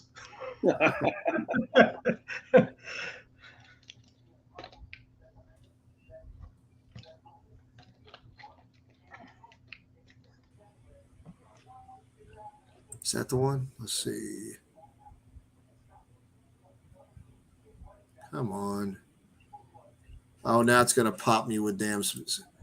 Got to get a subscription. No thanks. Imagine that. Show me the money. Show me the money. That's it. Show me the money. Show me the money. Oh, there you go. There's the picture. Let me share the screen. This is nuts.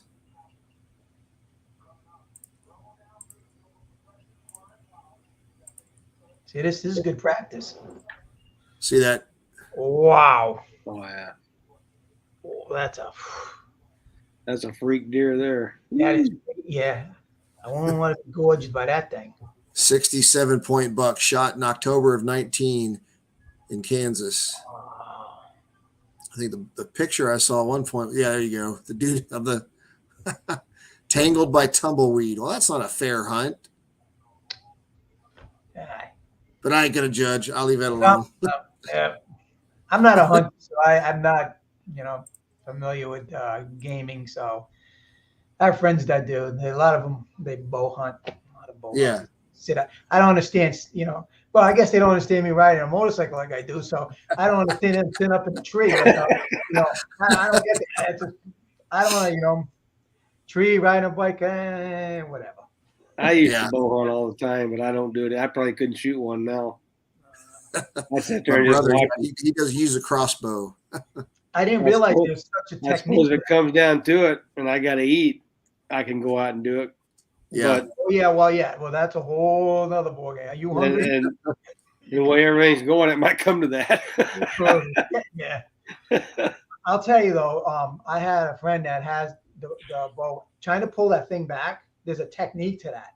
Yes. And I've watched girls, like these girls that do they shoot those things. They pull them back like nothing. I'm like, I try to pull that thing back. I'm like twice the size of it. I can't get it. Yeah, they taught us. My daughter's done some, but you keep it placed here by your shoulder and you push out. Is that how you do it? It's not like the old cartoons where you see them pulling back. Yeah. You push out. You push out. Yeah. Yeah. That makes sense. This makes some sense. But I guess you can set poundage on that too. Yeah. So. Yeah, mine's I think mine goes. I can't remember. Mine's been hanging in the garage. When I moved over here, I haven't hunted since I lived here, and I've been here for. What's up, Jarvis? How you doing, man? Jarvisbiker just joined the group. If you want to join in, Jarvis, go ahead and hit there's a link there. I don't know if you can still see it or not, but I can share it again. So, Toby, how do you share that link? What do you do to share the link? So if you, here, I'll do this again. More practice.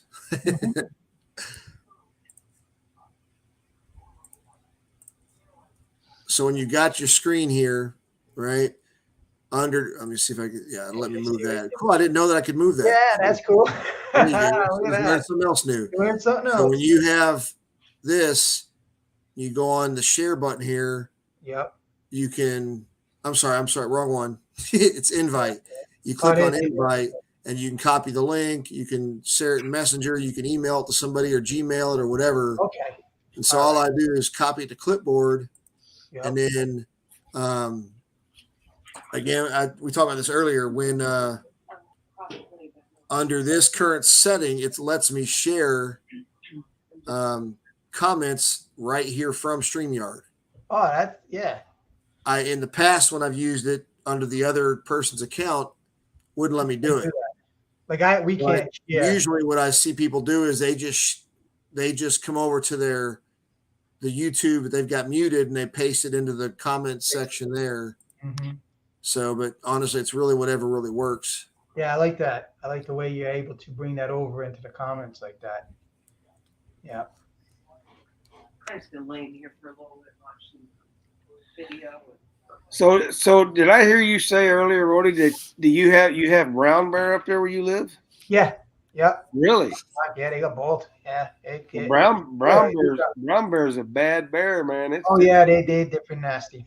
It's one of the meanest bears on the earth. Yeah. They had one down here. They yell, they tell you to get in your house, and they will come in your house. I got to show you a picture. Oh yeah. My buddy went out to Alaska and he went bear hunting. He shot a brown bear out there. Yeah. He's number 20. He's number 20th in the world. You can zoom that in, Toby. Yep, that's a big boy. Yeah, they got him. That's huge. Well, you got to understand. That is a big one. They're cold weather. That's why they like to be up in the cold weather. Canada, they come down. They get messed up sometimes. Like I don't know what happens. They get south Canada because they're like in Canada. They're in way up in the cold. They're in the cold weather. Yeah, they come down. Of course, I forget what time of year that was. It was not that big though. Yeah, that was he made, like I said, he made number 20th in the world with that one. That's huge. That's huge. The claws. Jarvis, Biker, thank you for joining us. Wayne, how you doing? Good evening. Can you hear me? Can hear you loud and clear. Awesome. I hadn't used this. This all started. This was unscheduled. I've never done one of my own before, so I just jumped on to try to mess around with StreamYard, and been sharing the screen so people could see what you see from the controller dashboard type stuff. Right. So, yeah, he's just trying to get in there so he can drink more and get like Stevie. Yeah, he's trying to get. There you go. Once you get onto it, it's not that bad. No. One thing I just did was I bought a Stream Deck. So basically, that's a little keypad. Actually, it's upstairs. It's kind of like this thing. Yeah. Except all the buttons light up, and whatever you can put like pictures, so you can have like your logo or whatever on the button, and they're basically macro buttons. So you can do the same thing with your camera, with your keyboard. You can have like a macro set up to go live. So you just hit that macro combination, control F4 or whatever you want to have it. Okay. But the Stream Deck actually has a button, so you can just hit that button and you'll go live. And then when you're done, you have another button that shuts it all off. You can have it so it shares a screen. So like me, I always have two. I've got a little small computer screen here, so I can watch the live, what's going on, like actually on YouTube or wherever you're streaming to, and also see the screen that we all see here. So it's about $100 for that little piece of apparatus, Canadian. So that's like $75 US, just so you know. And it's Show me the money. It's going to be a real big asset for me. Now, what I plan on doing, I'm going to be doing the Canadian guys again with Dave and Kevin. Yeah. But I committed only to once a month, not once a week. So I don't know how they're going to run it, if they want to do it weekly and I'll just come on once a month, or however, whatever they decide. But my plan was to kind of do videos this way, where I would run my videos and actually do like a live talk with me, actually kind of like a podcast, I guess, would be more You look like you're doing a podcast right now. well, I'm kind of hogging the airwaves right now. I'm kind No, of you're good. thinking Man. I'm doing all this talking, last and I'm hour, thinking to so myself, you're good. just shut up and let Toby run his show. No, But no, you're good. Great. I love it. No, what you're talking about is exactly what you know. Yeah. You know what I like to do. I like to share information and help others do this stuff. And what you're talking about is right down that road. So yeah, like our show, the Canadian guys, it started up. It was actually just, I happened to be online and I saw that this notice come up that Kevin had gone on live.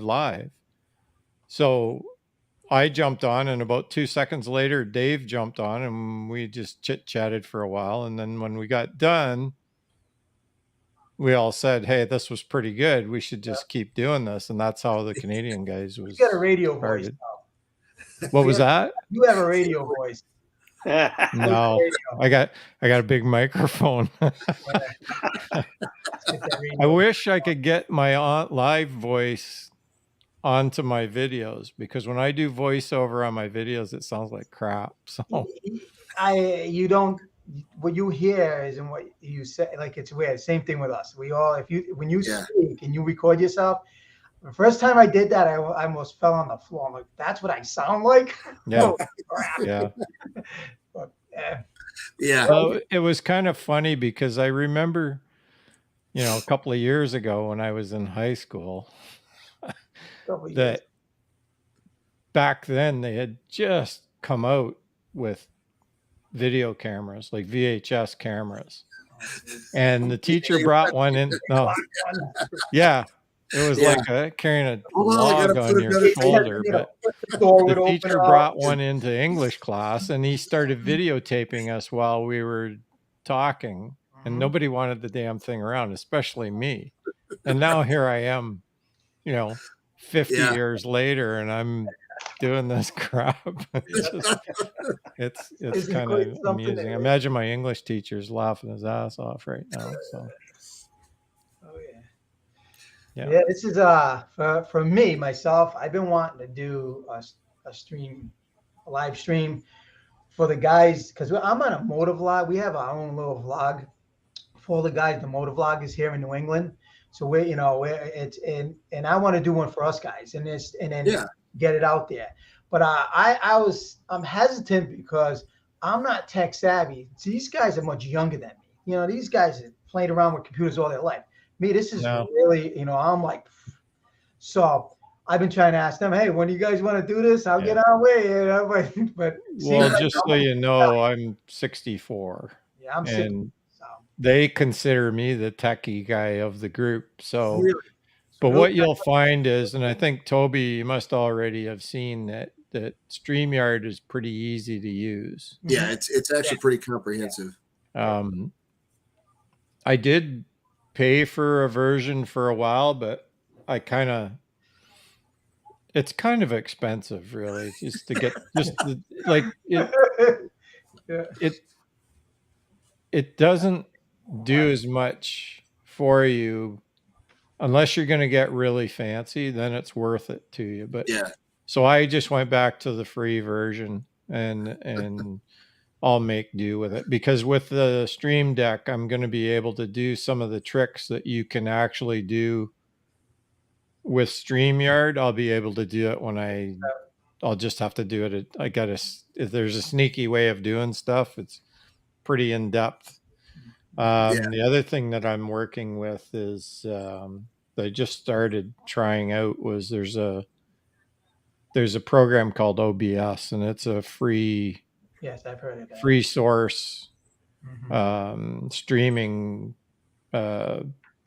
software that you can use in conjunction with Streamyard. So I'm just getting into working with that, and that'll free up some of the tricks that the others have that we can't get with the easy version, I guess you'd call it. Like, the software works great for what we're doing. It's just every once in a while we get into a glitch where, say, Dave runs a video and there's no sound coming through because it doesn't make it through well. Then it's sometimes I think it's just because the free version doesn't let you do that as easily as you think it does is. it throttle it down? Like, does it throttle the bandwidth down, you think? I'm sorry, I didn't hear that. Do you think that the StreamYard, the free version, throttles the bandwidth down? You think that? No, I don't think it does anything to that. We don't seem to see any real problem with that. There was only 2 guests that we had on that they actually had trouble, and one was Moto Travels. And I believe they were in like a storm situation. Right? It was right after the big floods and all that stuff out in BC. And I think there was an internet problem and he was trying to run off his phone. And the other one was Tony Reno, 2 Wheels for Fun. And he was in Italy just before he came back to California. Okay. And I had him on my show, and we had a bit of trouble, and he ended up grabbing his old phone and using it to hook up to the wireless in his hotel, and it actually worked better than his good phone. So there's tricks around everything. So yeah. Now I'm supposed to be on HDR's channel for the Fireside Chat. Oh, that's right. That you're doing that this Sunday, right? Or I think Bronco Ride is possibly doing his because he just got his computer fixed. Yeah. And then I think I'm the Sunday after, which I will be on the road. I will be in New Hampshire. Hey, you're going to be in my neck. With the princess. We're going to see our friends. So we're going to ride out Saturday after work to Rochester, stay over in Rochester, New York, and then we're going to go the rest of the way to Techin Moto. Hey, what's going on? We're gonna stop in Plainsfield, New Hampshire, or thereabouts. So I got to grab a hotel room with good Wi-Fi so that I can get on that. Good luck. New Hampshire. So you're not RVing that one? No, it'll be straight bike. Google Maps says 8.5 hour ride, but if we stop and have a couple of meals and a rest stop, it'll probably be closer to 10. We've usually do about 3 trips down there a year, but since the big C, we haven't been there. We've been to Mexico and did you drink all parts of Caribbean with them, because we could meet there, but we couldn't actually get across the border and go see each other. So we go down to New Hampshire and we visit and we shoot guns and we act like real citizens that we should be able to up here, but we're not allowed to. So just saying. I thought it was tough. Out to the border, man. You guys are in. Oh God. Mm-hmm. Jeez. Crazy stuff going on.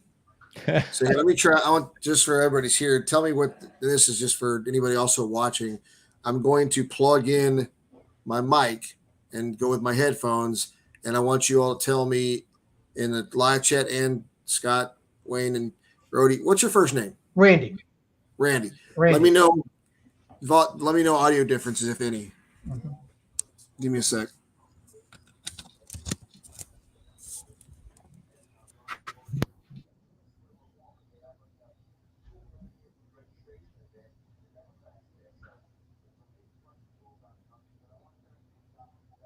Nothing. Can you hear me now? Oh yeah. Yep. It was muted. So is that better or no different? Change, worse, whatever from It sounds about the same, but it's kind of like sounds closer, I guess is the word. Yeah. Okay. Yeah. So just for you all understanding this, the crazy thing is before it was just me talking with, you already knew that with the laptop. The microphone is 1.5 feet away from me. So that gives you an idea how well it's picking up the audio from this distance. Yeah. I Well, mean, this one, if it's tuned like it's set so it's facing right at me, it's pretty sharp that way too. Yeah, yours sounds really good too. I mean, it sounds really I've got strong. it like on about 45% right now on the slider volume. It'll go a lot louder. Yeah. There's no popping at all either. It's just nice. They sound good. Yeah. Nice and clean. That sounds good.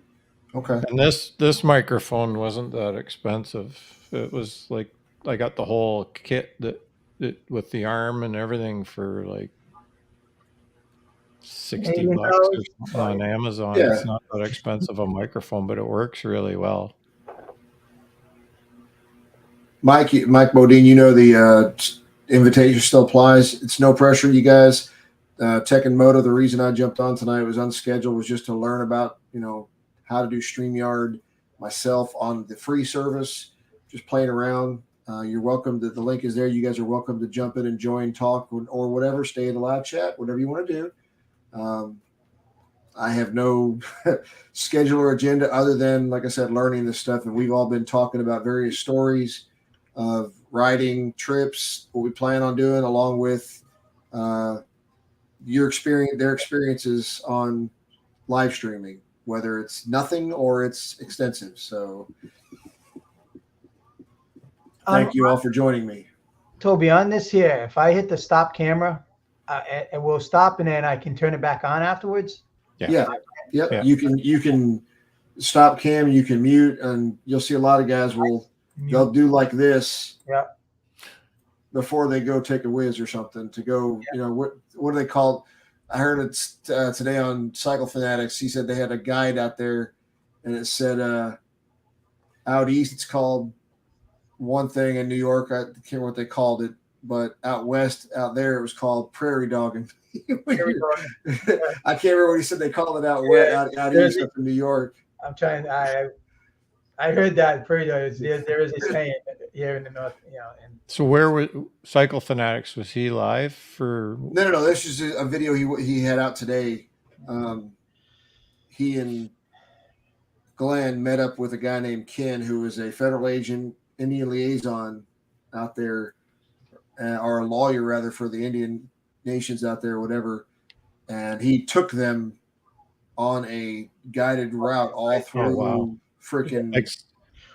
Well, some of his videos are just getting to be fantastic. Yes. Like he actually took a drone up over the Badlands on this video, and it was just amazing.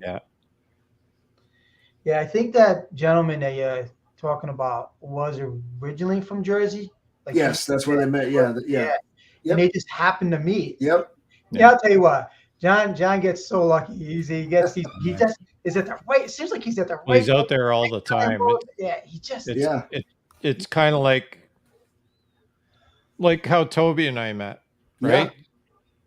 I just happened to pull into Elizabethtown, Kentucky, sitting in my RV, and I thought to myself, Toby lives around here someplace, and I texted him and I said, "Hey," I said, "are you anywhere near this place?" And I told him where I was at. You walked to it, because right? I'm like 15 minutes away. Yeah. So the next morning, it's like, and he's right at my RV door. I was like, "This is awesome." This YouTube shit. Techin Moto, you do what you got to do, man. We'll be on. If you want to join, you're welcome to. Set up your gear. We'll be here I'll be here. So I know, Toby, last time that you spoke with myself, that you were saying that you want to meet as many people as you can possibly meet. You want to was your thing, that you want to get to our see wives have to meet, Toby. Yeah, they're gonna. That may not be a good idea. We won't get a word in edgewise once they get together. Well, it's funny. It's like we were on the way leaving Sturgis, and we stopped off at the exit for Wall Drugs. So once you start heading to Sturgis on 90, you'll hear Wall Drug is like the big, like that. Not Sturgis. It's the indicator that you're like an hour from Sturgis or so. You're like 50, 60 miles from Sturgis. Somebody had it on a video, Wall Drug. Right. So, but we pulled off on that exit to get gas and to grab a bite to eat. We went into Subway, sat down, had our food, whatever. And Kylie's sitting there at the table. I said, okay, I'm going to go to the bathroom. I'll be back in a minute. And I came back and she's sitting there, and I just happened to look out the window and I see, I don't know if you guys watch the channel or whatever, but I see a particular, I think it's a lowrider, older lowrider. And I can't remember her logo on it. It was Meg's Motorcycle Journey. Oh, she and cameraman Mike were just stopping there for the exact same reason, heading into Sturgis. And so I was like, like Charles is like, what are the odds? I know. Yeah. It's awesome. Well, it was like when I pulled into the Sonic in Tazewell. Yeah, right. I pull into the parking lot. I'm backing in my bike into the parking space, and HDR is walking towards me, and I'm like, does he think I'm somebody else? Because like I was like, why is he coming towards Jarvisbiker? This shouldn't be happening, right? This is like this big guy's on his way over to greet me as I'm coming into the parking lot. And that's what he did. He walked right up. He's like, hey, how you doing? And nice to meet you. And I was like, wow, I was blown away. Yeah. Like that is what is so cool about this. Yes. Well, I think it's because everybody, you kind of get to know everybody that's like, I knew Toby. We talked for hours probably online, but never actually met. Right. And then when we met, same with Ty from Tennessee.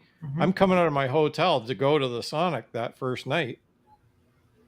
And as I'm coming out to go to my bike, Ty from Tennessee goes right across in front of me, pulls in. So the next thing, like 15 seconds later, we're hugging in the parking lot, right? Like never met before in our lives, but I guess we it's funny. I mean, we were the last year's van. We were coming out of our hotel, and Ty was coming out also, and we were just getting on the bike to head to the next link up for everybody. And he's like, "Can I ride with y'all?" I'm like, "I think we're going to the same place. Come on, let's go." Yeah. But that's the fun about it, when you get to, whether you're Sturgis, we were walking around down near the Iron Horse pub, and I'm not gonna forget his name, so I'll just say Upshift Podcast. I don't know if you all have heard that one or seen his. It's good when you go check it out as well. But he's like, I'm walking across the street with Kylie heading to the bikes. Toby. Yeah. What? What? What I do, officer? I ain't broken no. That's great. Okay, so Kylie. Yeah. Just so everybody out there knows, Toby's wife is one of the badassest, best motorcycle riders I saw on the Tazewell run. She was riding the back of the Dragon, and she was running that far from the edge of the pavement on the outside ditch side of the road. And she never moved. She didn't wander out like this and back. She was on that line the whole time. She went around that one corner. She dragged her foot pad and it flipped up, and she didn't have anywhere to put her foot. That girl went around that corner and she just kind of casually looked down and kicked it back down and put her foot back on it and never stuttered a bit on the throttle. I was like, God damn girl. She impressed the hell out of me. I was right behind her. I thought, she had me like right on her. Like she could have freaked out and had to stop and take care of it. But nope. I was. Awesome biker, man. Oh Yeah. man, make Wasn't sure you like- tell her. I do. Yeah. So I told her at Sturgis we had after we did the so we linked up with Windroad, the Badgers, and we ate at the Firehouse Brewery, excuse me, in Rapid City, and then Windroad led us on a ride around that ended at the Buffalo Chip. And this was one of the first times where I was in a position in the group behind her. Usually she prefers me to be in the front. She likes the tail gunner type of positions. So she was like that with me. I was this person watching her, and it was one of the first times I'd actually seen her on that inside lane. She's bulletproof, man. I even told her when we got to Sturgis, like I gained some incredible more respect for her. Yeah. Even more so because of watching her. I mean, you could draw a line. You could laser. You could do a straight edge with laser. her the way she rides on the outside line. I was amazed. Yeah. But I jokingly also tell that's because I wave so much. I make you stay over there because I go all over the damn road. Yeah. It was funny how last night on Baggers Brews that he Full Throttle, he was talking about how to wave. And like, oh, when you first started driving a bike, you wave it like this. And he go, oh, yeah, you're an unexperienced biker. Now it's 2 fingers down. And now he says that he makes all this stuff up. I was dying laughing. Oh, yeah, he had it going on loud. Oh, yeah, it's funny because, they go, what is the definition of a biker? What is the definition of a biker? You could ask probably 100 people and get 100 different answers. Yeah. Somebody who owns a bike. That's as simple as it gets. Right. Somebody who owns a bike. Not a scooter, though, but a bike. Well, we're not all like chubby biker. Hey, I wave at scooters too. That's really what it is. That's the takeaway I got from those guys last night. They really were talking about, the culture. Yeah. Trailering, what's a biker? They ran the gamut last night. Well, 5 hours worth of streaming, you could kind of fill a lot of stuff in that bucket. So it was a lot of good information, and to hear from those guys. These guys are they're on their way up, both of them. I mean, Full Throttle, he's incredible. Videographer. It's just a video that guy puts out is insane. Yeah, he just keeps getting better and better and better. And I just marvel at watching stuff like that. It's pretty impressive. Yes, it is. Yeah, that's one thing that Jarvis is also he knows about this as well. Scott, you might know this too. But I mean, she was like this time last year before we went on that world record poker run. This is the way her mindset works. Is she had just gotten for kind of a Christmas gift. She traded her 18-year-old Glide in for a 2020, and she was at 3,000. She could tell you the mileage. That's her brain. She could tell you the exact mileage. She was at like 3,500 something and some change on her mileage, and it was June, and we were however far away, a month away, not even from going for the world record poker run. She says, I'm going to have to do an iron butt so that I can hit that 5,000 mileage mark to get the service done before before we do this. She's like, because I'm not crossing over this service mark when we're out there in the world record poker run. So she went out and did a 1,000 and a 1,500 iron butt. God bless that girl. Oh my God. Yeah. That's a lot. I was like, just to do a service. Did she do it in 20? Did she do it in the 24 hours or whatever it is? Yeah. Yep. She got. I did one coming back from Eureka Springs this summer in June. I did 1,029 miles in 17 and a half hours. Nice. Cruising. One run. Yeah, we were. And I was like, I could have kept going. Uh-oh. Yeah. Techin Moto's joined the house. Hey, Mike, thanks for joining. Appreciate that. Jarvis, what do you got for suspension on your bike? Who are we talking to? Jarvis, you.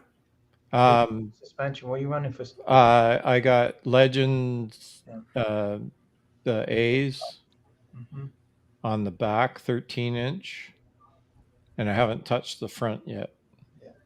Okay. The thing that they tell me is that the Road Glide, the 21 Road Glide Limited, they updated the seat. And I find it comparable with my old Goldwing. I had an Ultimate seat on it, and I can't tell the difference between the two, really.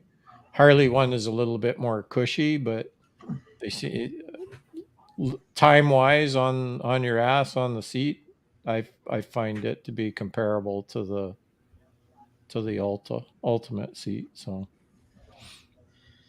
Yeah, to do that kind of mileage in that short period of time, and you want to keep going, you definitely got to have some comfy back there. yeah, it fits the bill. I mean, I wouldn't have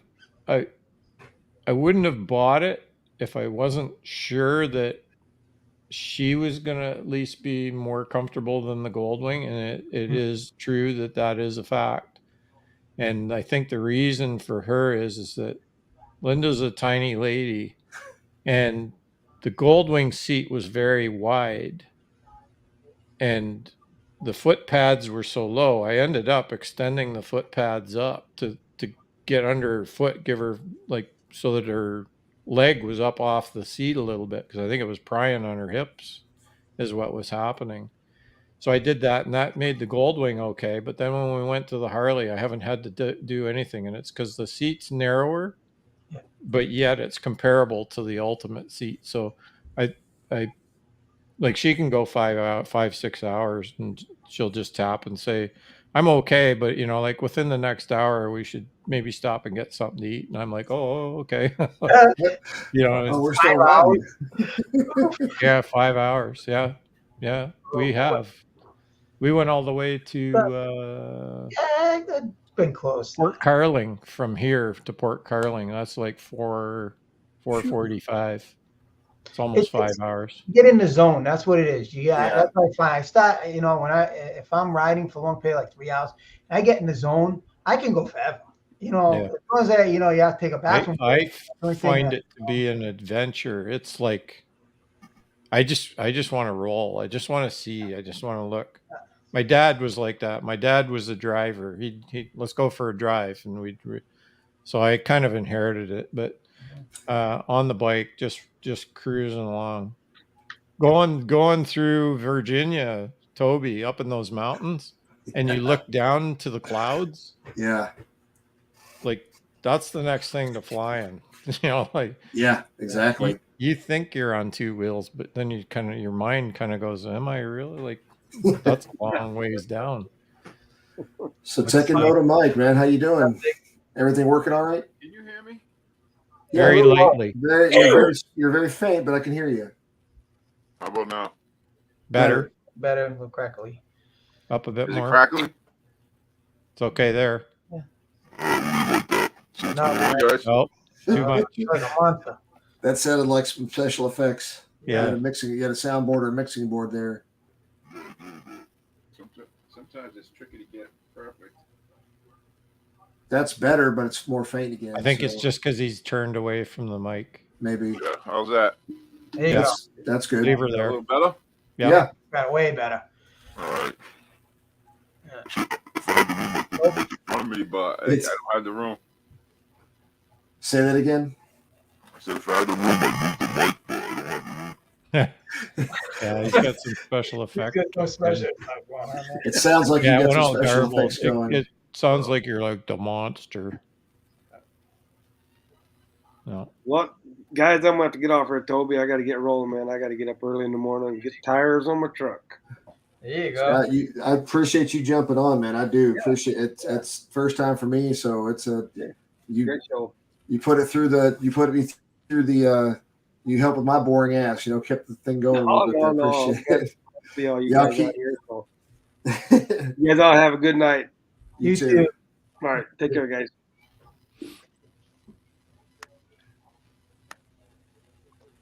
Geez, you've been rolling about 2 hours already, Toby. I looked up at that. I was like, holy shit. It don't feel it though, right? I can't even believe I've been sitting here for about an hour and a half of that. Yeah. Yeah, it's amazing. Yeah. Tech, I think Mike, I think is still working on his audio or whatever it is you're trying to do he's there. muted School. right now. Yeah, he's messing. Yeah, yeah. Keep it in your prayers tomorrow, because tomorrow morning I'll be taking our Mike, you're 17-year-old. muted. We'll be taking our 17-year-old son for. Tell him he's muted, Toby. See if I can still. That can. Okay, so I just tried to unmute him, and it says you can't unmute your guest because they muted themselves. Yeah. Yeah. Mike, yeah, there you go. There you go. There he is. All right, how does that sound? That's good. Much better. Yeah. Yeah, So you think it's done? What's So that? do you have a soundboard or something you're working with, or is it a gain setting or what? Set up like that, yeah. So I don't do live streams very often. Yeah.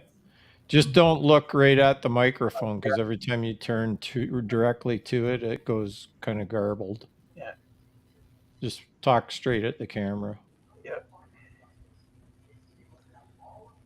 So where are you taking your son there, Toby?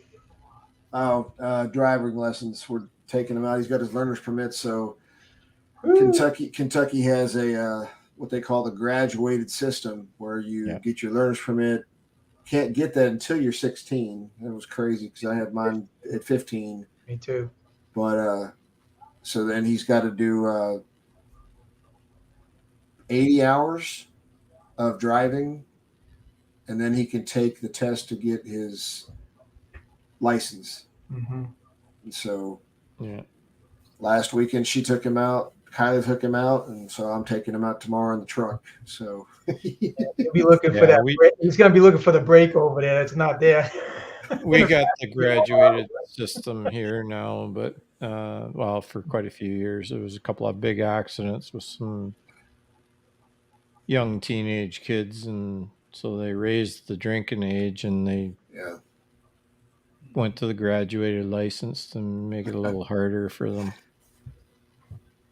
They pulled a complete movie version of the Canadian version of the movie Footloose on them. Yeah. No rock and roll, no music, no. Yeah.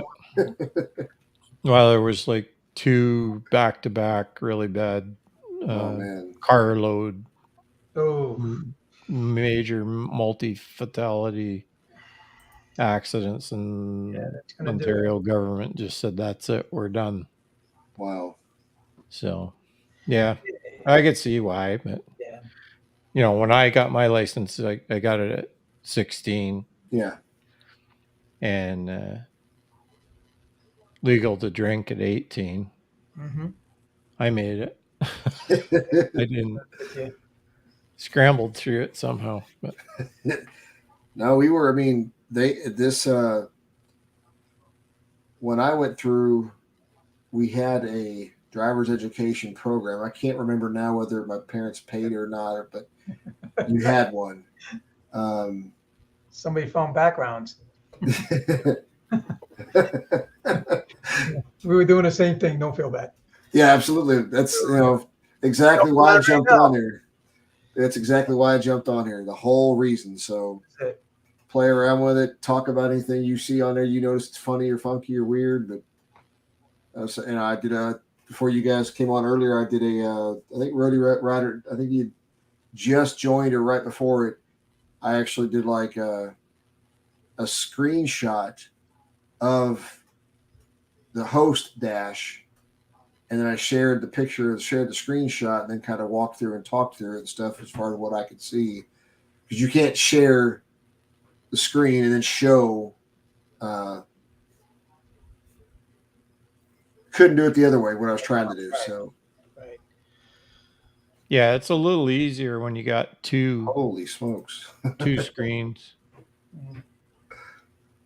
14? Yeah. License out 14? Wasn't it Florida? That's Mike. Was that Missouri or Arkansas, or where was that at?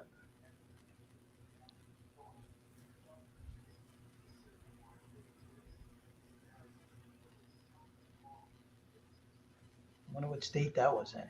Yeah. when I was driving, there was like Oklahoma, Tulsa. okay, in Tulsa. Oklahoma. the difference too. There was only one car per household, and sometimes no car per household. People Yeah, had that's it. public transportation, so there wasn't as many cars on the Oh road. no, yeah. I remember driving around 13, 14 years old, taking my mom's car and just going around the neighborhood. And, you know, neighbors look at you like, "Your mother know you're doing it?" Oh, Yeah. You know, what when you get home? So, I yeah. grew up on a farm. I used to take Dad's pickup and go drive around the back roads. I'll bet, yeah, that, all those Yeah. kids I bet did. that was And a he'd always blast. give us his old truck. We'd have it out in the fields. Like I can remember like being like 9 years old and driving the old 52 Chevy pickup around behind the barn. I ran it into the old binder one time in the rain. We got really heavy clay soil, and as soon as it gets wet, it's like ice, right? And I come around there with the truck and I knocked the front fender off that 52 Chevy. And my oldest brother beat the crap out of me for taking the fender off what he thought was his truck. I remember driving a 3 on a column with the car. Oh Yeah, man, that's what yeah. this was. Yeah. A Dodge Swinger slant 6. And we driving that thing around. Oh my God, thing had posi rear end up. That was what the Like- bottom was. Oh, I got it better. The 52 Chevy, the starter was a push lever on the floor. Oh, It was a foot pedal to start the truck. There was no, Yeah. you just turn the key to on and you push the pedal. And the high low beam dimmer switch was a switch over on the foot. It was a foot switch too. Do you guys remember the old Valiants where you had the push buttons, where you push the solenoids? And you Yeah. had the park drive. Oh yeah, reverse. That was a pretty cool thing. Yeah. Until they break. Yeah, you had to wait for the vehicle. You turn the ignition, had to wait for it to warm up everything, and before you can cranking, and then you had to let that warm up.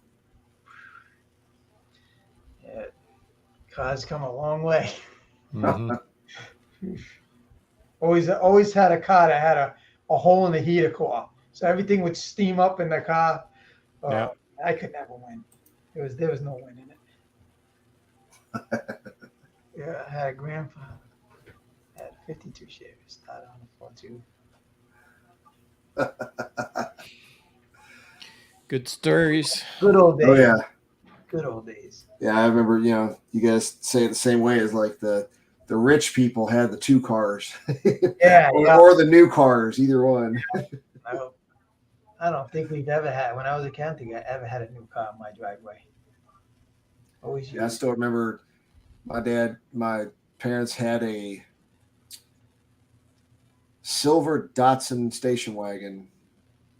Before that, they had like a green, like that real ugly swamp green. I want to say it was like a Chevette or something, like a little Datsun, you know, the little hatchback type deal. And early on, that's what they were, you know, they were making ends meet, and they were every morning we were helping my dad load up newspapers in the back of the vehicle with all the, you know, because, you know, we'd help as a family. He'd get them all, bring them into the house the night before. We'd roll them all up, put them in rubber bands on them and stuff, and then shove them all into the boxes. Mm-hmm. And then we'd load them into the car for him to go drive around and toss them out into the Vega. I was the opposite. We had a old Ford station wagon, and my stepdad had a stepdad, and he used to go picking up papers, because papers was like picking up copper. Yeah. And yeah, so we'd have papers, and he'd be selling them to the paper mills. It was for extra money, so you could go play the ponies. So yeah, it was. Oh yeah, those days you can't. You know what? You can't buy that. You just didn't. No. That stuff is so all gone. It's terrible. These kids today, they don't get an opportunity to realize that, how different that was back then. How innocent, a lot of innocence back then. It was just a different time. Now You good, Mike? Yeah, I think I am. Oh, there you go. Wow, that's the Good. best sound so far. Yeah. Oh yeah. Sound better? Oh yeah. As my settings was off. So what's going on with you, Techin? Not much. What's new and different? Anything? No, just trying to get the bike back together. I don't know if you guys know, I'm working on that. Painting it green. Are you doing any of that painting or just having it done? Haven't sent out. I'm doing all the green myself, but I'm sending it out for powder coat, all the chrome Okay. pieces. So that's getting done professionally. I was thinking about painting the chrome pieces, but it's just not going to turn out good. And it's not going to be durable. So I was like, I better send it out, make it, I want it to look nice. Oh yeah. Take your Well, time. then you're riding down the road 7 months after having it, and it already starts fading. Yeah. I will say powder coat is not cheap. Oh no. And it depends on what you're doing, chroming or powder coating, whatever that's. Well, I'm pretty much taking everything that's chrome off the bike. Okay. Except for the engine. I'm going to leave the chrome pieces on the engine, and everything's going to be powder coated. Going black, all of it? Yeah, gloss black. I'm looking at I'm thinking it's going to end up being like $2,500 by the time I'm done. It's still not bad though. No. That's not a bad It deal. would have probably been more, right? What's that? Paint would have probably been more. Paint and all that. I found that I haven't had anything done like that, like what he's talking about, but I do know that it's trending, right? Doesn't it? It's like if powder coat right now, blacked out is the main leading trend, so that's going to be more expensive. You go back 10, 15 years, and chrome was the big thing, and that was more expensive. Right. Yeah, powder coat is like really trendy right now. Yeah. The guy I took it to, Powder Pro, they're so backed up right now, it's unbelievable. Yeah. And a lot of it is motorcycle stuff. Right. Nothing to do with the cuts. Well, that scheme will work good. Like my Road Glide, it's like that. It's got like the it's got the black engine, but all the pipes are gloss black. All the other parts are all powder coated black, but the push rods and the little caps on the top of the heads and stuff like that, they're all chrome. So it kind of sets it off. It has a little bit of shine to it. Yeah. So yours is going to look good. That's what I was thinking too, because I do like the chrome. I was considering maybe taking off the stuff off the engine and getting that powder coated. Then I was thinking it's probably too much black. Yeah. So I'm with you. I don't like a whole bike black. Like I see them, the custom bikes are all black. I like a little bit, something to make it pop, give some contrast to it, because it looks blah. You just got black. Right. I mean, if you're going to do that, I get it. You got the color and then you got all blacked out. There's a place for that. But yeah, me personally, I'm the same. I prefer a little bit of some contrast. Yeah, something. Yeah, right. So everything's getting powder coated, gloss black. As far as the front forks, the luggage racks on the bags. Yeah. The luggage rack on the top pack, that's all getting powder coated gloss black. The exhaust is going to be flat black to match the mufflers that I have.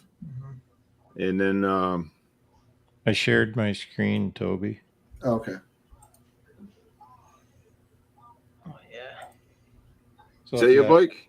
If you look at it, like this is all chrome. There's little bits of chrome inside. Right. Like my bike. Just little accents. Yeah. Yeah, see, I think that's nice. It breaks it up a little bit. Yeah. I like the latches being black.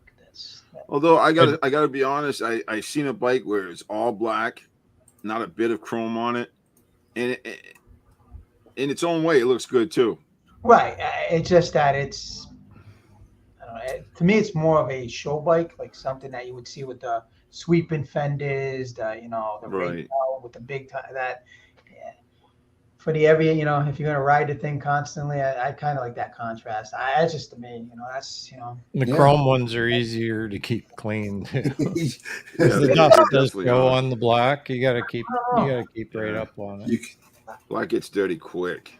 Yeah, it's so visible. Hard to keep the swirls if you get a little. Oh my god. Yeah, and the other thing I noticed is like the front forks, the black shows the stone chips. Yeah. Anything that's paint, anything painted is probably going to show a chip here and there. I mean, there's not much you can do. So I did a stage 1 on mine. I just finished doing a stage 1 on this one. I put a set of Reinhardt's on it. And Stage 1, if you don't mind me asking, what does that consist of? So air breather, higher flow exhaust, at least slip-ons. Some put the full pipe with no catalytic on it. Some guys will cut out the catalytic and just weld it back shut. I was given the pipes. They were off another road glide that the guy went to a Bassani pipe. So Stage 1 is really what you can do. Sorry to interrupt you, Mike. And then it's the tune. Just Yeah. you tune it. That's the other part of it. So it's the $400 Canadian for an Screaming Eagle street tuner, and then your exhaust and your breather. I couldn't believe how tiny that breather is, the stock breather. Yeah. It's got that great big thing on there. It's big. Exactly. It's that big. It's like slice a grapefruit in half and you got your breather. I could not believe how small it was. And then I was like, well, now I understand why the thing was pinging on 94 octane. Like it would ping when you roll on the throttle at highway speeds. And I was like, that's got to go. So I did one tune on it. Now I'm going to do like at least 2 more to kind of capture everything, to get it to see every speed, because you can't get it so that you can see every speed and every gear and all that stuff. It's going to take a while so it's going to take 2 or 3 tries to learn all that. So I'm going to do that before we go to New Hampshire next week. So I got a little bit of work to do. I'm going to do it tomorrow and probably the Sunday as well. So, but big difference. There's only one little spot where it's got a ping, and I think it's probably just that I didn't run in that speed and it didn't change it from the stock setting. So I'll probably capture it on the next run, because I kind of learned a bit about how to do it. So I was thinking that you had to run it up all the way through all the gears, and do it that way up. And then you wanted to be at like highway speed. So I had to take it out in the back roads, and maybe I was a little over the speed limit. It seemed like in the higher RPM range and higher speed ranges on the grid, it showed up as changes, where in the normal running range, I think I didn't really change anything because I wasn't actually in that for too long. So the next time I go out, I'm just going to ride and not even worry about whether the thing's recording, and just see what it does if it changes. So this tune, I'm sorry, go ahead. No, go ahead. So this tuner that you put in, it actually does everything, I guess, automatically? No, it doesn't. Well, yeah, it sort of does. You put it into record mode. You unplug the computer off of the bike, and the little tuner box is plugged in. There's a serial port in the wiring harness that it plugs into, and then it's actually designed so you can hang it on the handlebar, and the cable's long enough that it doesn't really get in your way. And yes, I did turn it myself. So then the light turns red, and when you push the button on the thing, it starts to blink, and that means it's recording. And it'll record up to 15 minutes of data. So they say you're supposed to go out and run every speed in every gear, but they don't actually show you how to actually do that. Every video out there, except one, does not show the guy go out on the ride. And I think it's because you basically have to break the law to do what they want you to do. Because it says do it on a closed course. Well, I haven't seen, there's a couple of race tracks around here, but I don't know if they'd let me out there to do that or not. But you got to learn how to do that part of it too. Is that a racing tuner by Screaming Eagle, or is it just a regular? No, that would void the warranty. Yeah. The orange one voids your warranty if you have a warranty. Yeah. And don't get me wrong, Brody, I'm not answering like incredibly knowledgeable. I know nothing about dynos, tuners, or anything like that. I've never done it. I know that I've heard two things about the Screaming Eagle tuners. One is that what Jarvis just said. The other one is when you, and again, I don't know this, is what I've heard is stacked up against what is the Power Commander, the Screaming Eagle, and there's like a couple other ones out there. But if you use anything other good. than Screaming Eagle, Go for it, yeah. Your warranty is poof. At least the engine, anyway. There is another tuner that Harley has, and it's like a live tuner that like you would think tuners should actually be. The O2 sensors have to be changed to a different one, and there's like an insert that has to go into the holes where the oxygen sensors are, and then the new sensors thread into that. And then that one it's live. It's like it stays on the bike all the time, and it actually controls everything about, so it does what you would think the bike should do on its own.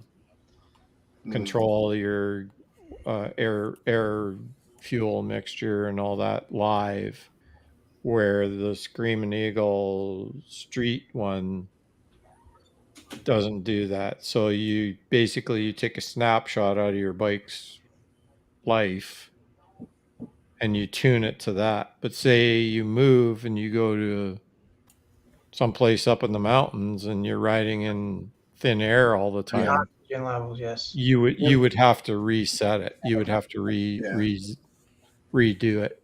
Like even different seasons, they kind of suggest that you should be doing it just to tune it up to where you are and what's going on, what the temperatures are and that. So it's interesting too, because I've heard, and I haven't had mine tuned. I've dynoed it though, but I've heard that, and again, this is probably subjective and relative to what you add on, but I heard that when you do a stage one, I thought it was stage one. Hey, Des. But I've heard it. Stage one was the first one where you didn't actually have to do any dyno tuning. I don't know. Well, see, that was kind of the thing I got into kind of a dilemma, because I went to the dealer and I said, okay, I need this and I need that. So I need the cables, I need the tuner, I need information. I'm being gifted the exhaust, the slip-ons. So I need the breather. So I bought the breather. And the guy said, you don't have to do that. Right. With the Milwaukee 8114, you don't have to do that. But then I went down to the shop, down to the service department, and I asked a question, and I got the exact opposite answer. So at one end of the hall, they were telling me I didn't have to, and at the other end of the hall, they were saying, "Oh yeah, you gotta tune it." So the other thing is that you buy this tuner that's worth like $400 and something bucks up here. It's only good for that bike. So like you can't keep it and use it on your next bike, your next Harley. Right. It's married to that bike forever. When you said it right. Right. Unless you're some kind of guru that can get in and hack Harley and ECM. Delete those numbers, you're done as soon as you plug it in.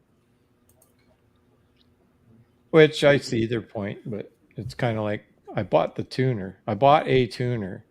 Might as well use it. But then everybody'd be borrowing somebody else's tuner, I guess is their idea. They wouldn't be able to sell as many of them. But so we got Hog Rider, DK, and Tennessee, and Windrow Therapy, and AV Traveler just joined us. Appreciate y'all jumping in there. For your first. What's that? Go ahead. Your first one. It's been fun. Yeah, for my first one, and Droop jumps in. I mean, you guys were all over with. I don't know if he's still going on, I guess, but Appreciate you all This Corey. joining us, dropping in to say hello. Yeah, I'm just on here doing the first live stream, messing around with StreamYard, and that's all we're really doing. Having some great conversation. You guys are killing it over there with Busted Knuckle too. So,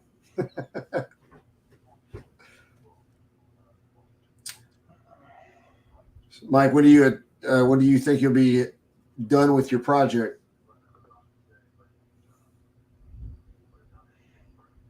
You're muted. Probably February.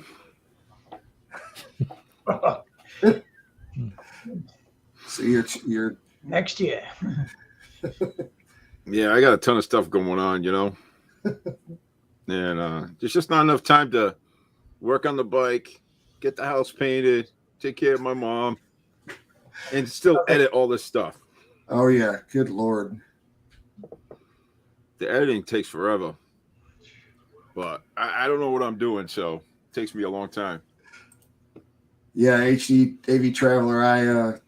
I've got their live on another tab. I've just got it muted, and I've been like poking in there, looking at conversation every so often. Yeah, I saw Droop drop in there, and I'm like, okay, it must have just gone PG or PG-13 rated. So, Oh, yeah.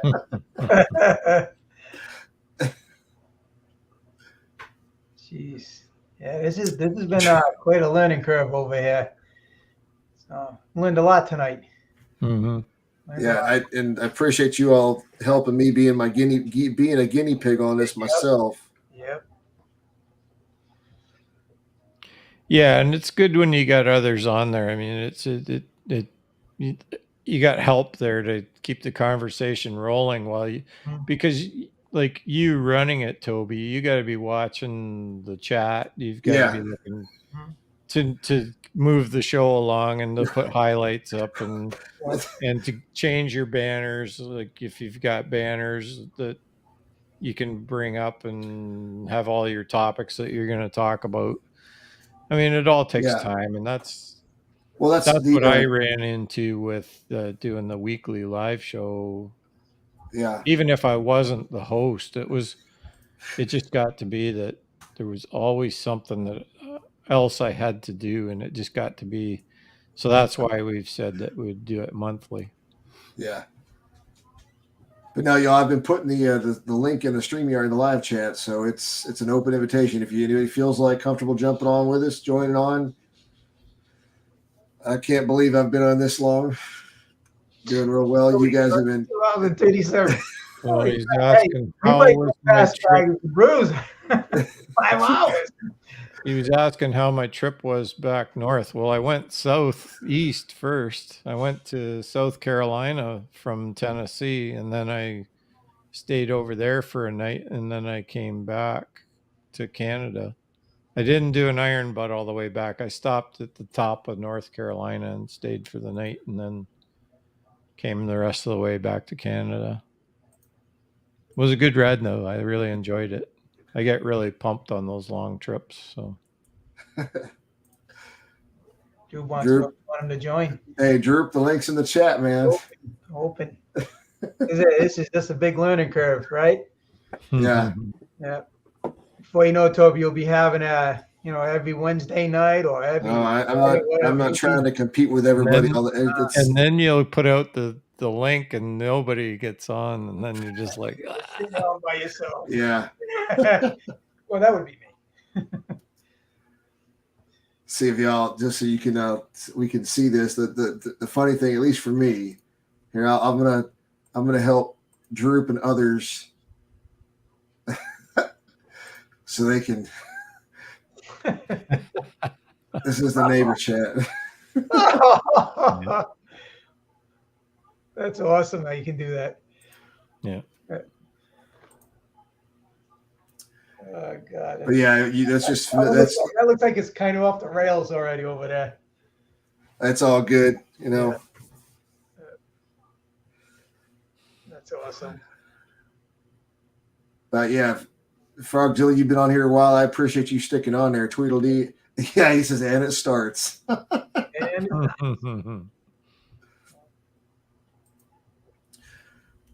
So help me out here, Techin Moto. Mike, where you sound like you're up in Jersey area or something. Massachusetts. Okay, you're okay. Where in No, Massachusetts? I'm in Rhode Island. I'm about half hour from Providence, Rhode Island. I live in Pawtucket, dude. Yeah, so we're like neighbors. Yeah. You're around the corner. Yeah, pretty much. You know Fall River, right? Oh, yeah, Fall River. Yeah, I know Fall River. I'm down in the rib, baby. In the rib? Yeah. You guys, have either of you run into Master Sergeant retired yet, Craig? No, I've never ran into him. He's up in he's up in that neighborhood. Here he is. Yes. He talks to Michael Bike a lot. Yeah. Yeah, it seemed chat with him a lot. Yes. I never met him, no. Yeah, he's right over the Portuguese slide there. The damn Tennessee and stirring the pot. There's a bunch of motor vloggers up this way. Oh, yeah. I've only met 2, so I don't know if anybody else, but they're everywhere. Black Phoenix. I don't know if you ever met him. I live in a cornfield, so I know Black. I know Black Phoenix. We rode down the van together. Yeah. Well, so did he have you come into the vlog, like his vlog there that he created for us, all us guys here, all us motor vloggers up in the Northeast? no, I don't do much of that stuff. Yeah. That's why it's pretty cool. It's a chat and it's funny. Oh God, it gets off. It's pretty funny. You'll get to know all the guys up here. There's quite a few people up here, and it's getting bigger by the day. Every day there's somebody else joining. So I didn't realize how many motor vloggers were up here. And got 15 watching, Toby. Jeez, this is. Yeah, I've seen that. And so Jarvis, going back to what you said earlier, during the when we did the Facebook, the workshops for the content creators, that was I told this to Rody earlier, it's kind of a forcing function for me I was using the other person's account, but it was Sonny's, the Badgers, their business account, because that's what they're working through on it. But regardless, it was a paid account and had more access to it and all that. And so, but I jumped on there for the first time, like an hour or so before our first workshop, so I could at least know how to click on a banner, know how to, at least some basic stuff. And I've even learned even more going through that as it progressed. But I mean, we did, I'll know how heavy we did those, and I'm still learning stuff. And this is the free one, so it's. Well, we were using the free one for the Canadian guys, and Kevin had his green screen, like he was sitting beside his pool table the whole time, but yet it looked like he was sitting out in his garage because he had a photo of his garage behind him. There you go. Well, it fooled me. And Dave's pretty good with the videos, like putting stuff together, because he's retired and he's got time during the week to do all that stuff. So he came up with some pretty good intros and stuff for his shows. So. Yeah. And Rob, we had Rob helping out from Nova Scotia. Like when I'm not there, he's there. So I'm seeing we've been on for about 2 hours 42 minutes, totally unintentionally, y'all. This is the greatest thing about this, because I got on and said I was going to be on for 15, 20. The funny part about it is when Busted Knuckle came on earlier, I joined his live chat.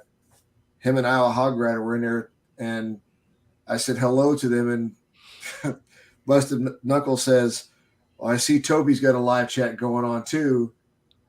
And I commented on his live stream. I was like, it says I've got a live chat going or a live stream going. I had no idea.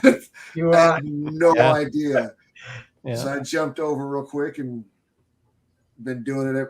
We've been doing awesome. And these guys have been helping me move this right along really well. I appreciate that, you guys. But I'm seeing it's about probably 10 minutes till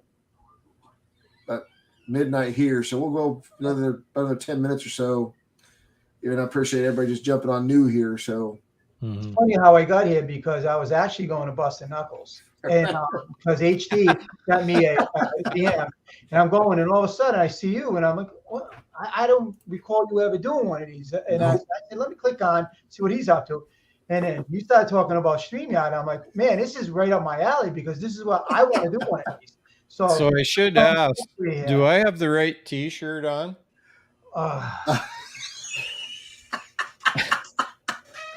Totally coincidental. Sorry. Yeah. Oh man, that's hilarious. What are you doing with that up in Canada?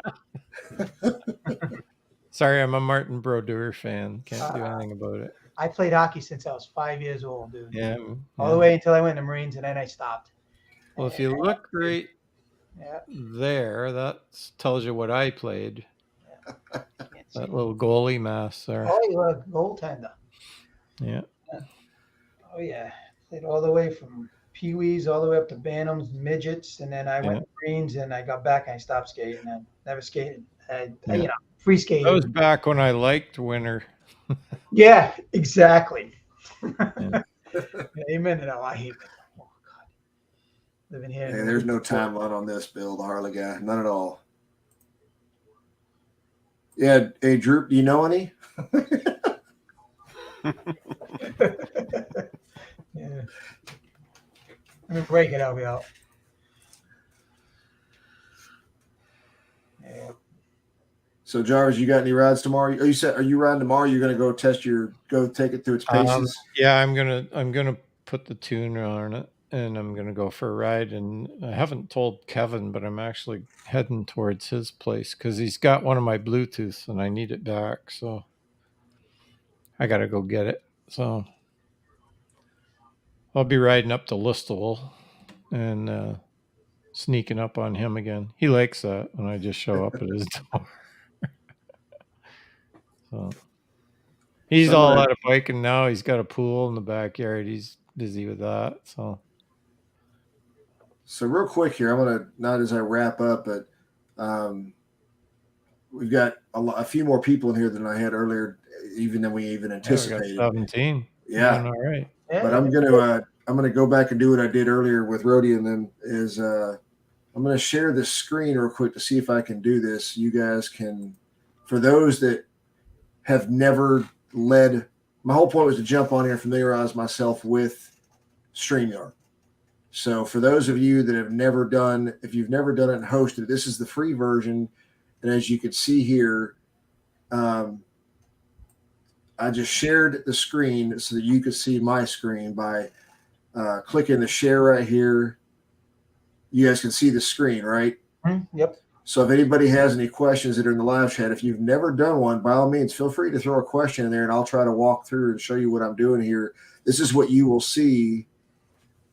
Hold on, Tweedle. I thought you already saw the link. Here, fire away. But this is the link for it. You can stop here.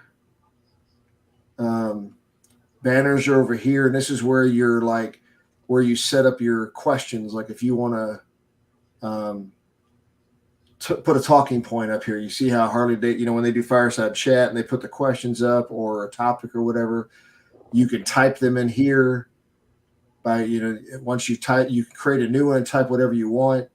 And then you can hide it and open it and hide it.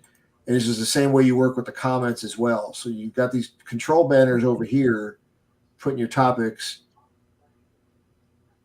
Said his link was the chat.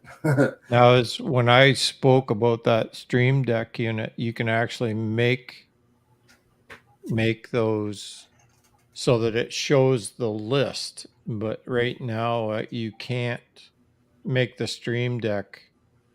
I got you.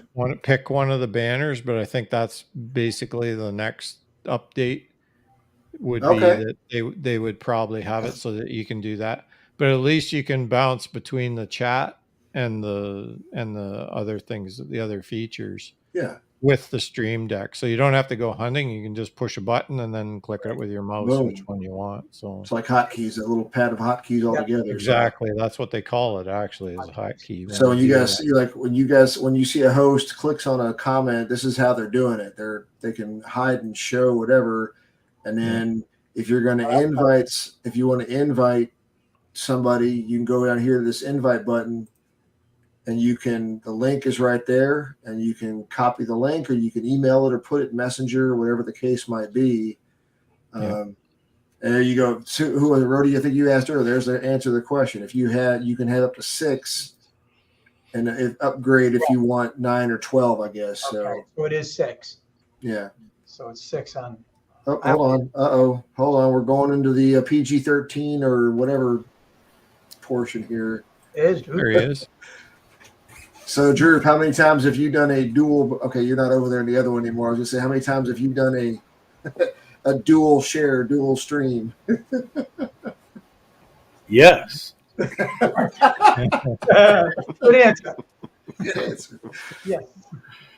So I was testing out Restream here recently for that purpose. My internet doesn't support it, so it was a major fail. And that's something I was going to thank you, Drew. So everybody that doesn't know, I mean, if y'all watch Coffee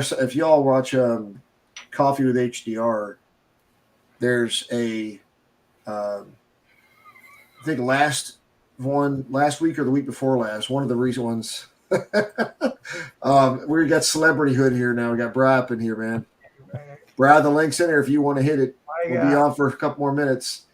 But no, I'm like Ray Stevens' song, "The Streak." He's everywhere. He's everywhere. I was going to call you Will Ferrell with a beard from Old School. But no, so My boy Blue. yeah, exactly. But so I don't know. Does anybody, Jarvis? Anybody know this one?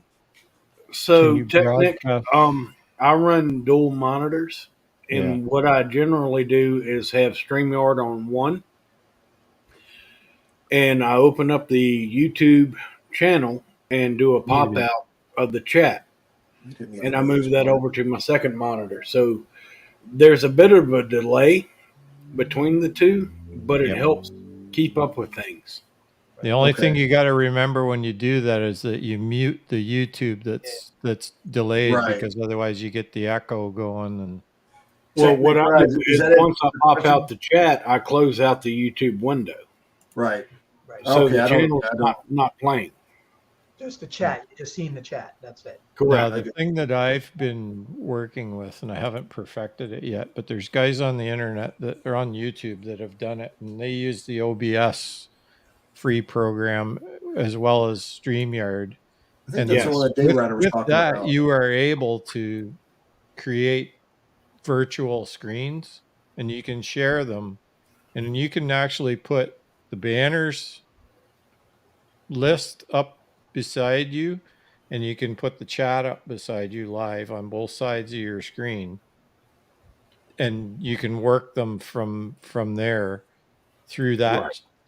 And then it goes right into StreamYard and out to your audience. It's going to work. I just have to practice with it to get it down, but I've made it work so far. So Jarvis, I used to stream on Twitch, and I used OBS for that. Yeah, so because I'm very familiar with OBS. Yep. I have not figured out how to make it work on StreamYard, but that is one of the things that I liked about Restream was you could use OBS Studio, build out your layout, all your little extras, your triggers. You could even have your bot that does your moderation for you. Yep. The problem that I have with Restream is my internet here is horrible. Yeah. I have a 10 meg download, but a 1.5 meg upload. Oh, that's Yeah. So now I was having major issues. They've showed a couple of OBS YouTube tech videos where they talk about that, and there's you can reduce your settings of your basically the quality of your video. You can choke that down to help you out in that part. So if you know the speed that you actually have, you can set the software up to do that. Now the video might get a little grainy, but it might not stop and start and stutter and do all that stuff. So Well, I turned it OBS now they've hooked up with StreamYard, but they just don't have StreamYard in their list of the software yet, like they do Twitch. right. Like Twitch is in there. What's one of the other ones that was in there? I think direct to YouTube you can do it, but not through StreamYard to YouTube. Okay. That it's listed. But if you do set it up that way, then it'll ask you for your account, and you drop that link. You drop the link into the like your account link. If you drop that in, it'll actually pop up the chat right beside your screen, and you're hooked up. It'll work. And then you do another virtual screen, and you can link it to your banners, so you can run everything from one screen without flipping back and forth. It's all right there in front of you. And then you can put hotkeys into your Stream Deck if you have one of those that actually will let you click on the banner. I think you can actually automate that whole scenario. I'm still working on it. I haven't. So Toby's like me. We're looking at like, I got waders on because the shit's getting deep. Yeah. No, he's exactly right. When I streamed Twitch, I used OBS. Okay. I had a HD60 Delgado to record what I was playing. The way my setup was, I could have music playing in the background from my stereo. You could hear the gameplay and our chat through my headset. So everything worked. You could hear everything and anything that was going on. OBS was really good about that. Mm-hmm. You can create your own layouts. So instead of seeing like powered by StreamYard over in the right hand corner, you could have a layout that just shows your channel name or your You can username. cover up StreamYard's little thing. Yeah. Yep. Yeah, Jarvis, you got to be real clear what you're saying to Droop right now when you say anything having to do with cover up. Okay, so just so you understand. It ain't happening. So I was trying to find my Toby Northen pasties, but they're in the other room, and I'm too lazy to go find them. I knew there was something coming. I didn't know what it was. Oh my Lord! But don't worry, I got my Moto Noggin pasty on. You just can't see it until I It's stand in the up. right place. Hey Toby, so are you able to record all this and put it on? Or does So It's recording on I know YouTube. it's not. It's.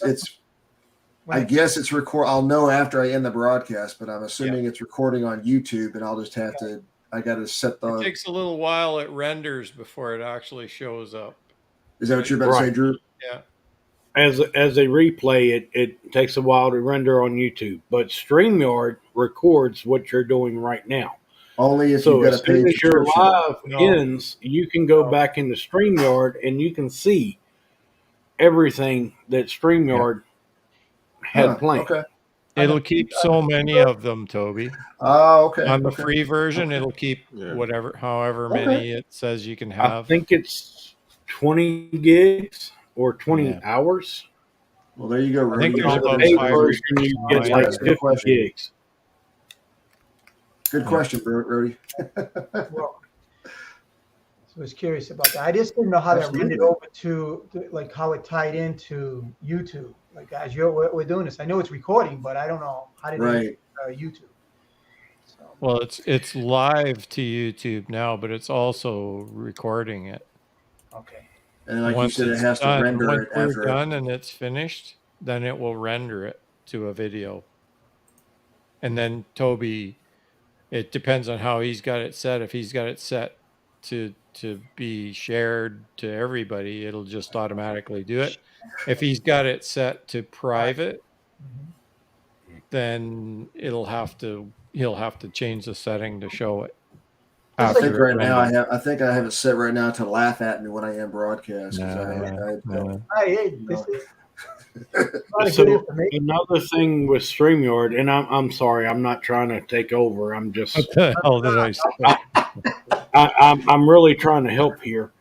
With StreamYard, when it records your live, Mhm. you have the option to go back and edit that video. Yeah, that I have. So if you want to, it'll broadcast to YouTube, but then you can go in and change it to private. So if somebody like me shows up and showing too much skin or says some controversial shit, you can go into YouTube and hit private, and then come back into StreamYard, download it, edit it to however you want it to show, and then re-upload it. Yeah. I have. Yeah. Well, so you can edit it right in YouTube, but it's very basic, the control you have Yeah. over it. But like you can cut sections out, and then it'll render after so long it'll take, and then it'll finally switch over to the new version. So if you get a chance, I don't know if anybody watched it, but go over to StreamYard's actual YouTube channel. Earlier in the week, they did nice. Earlier Not in the anymore. week, I ripped the last pasties off, and it took care of the hairy nipples. Duct tape is a bitch.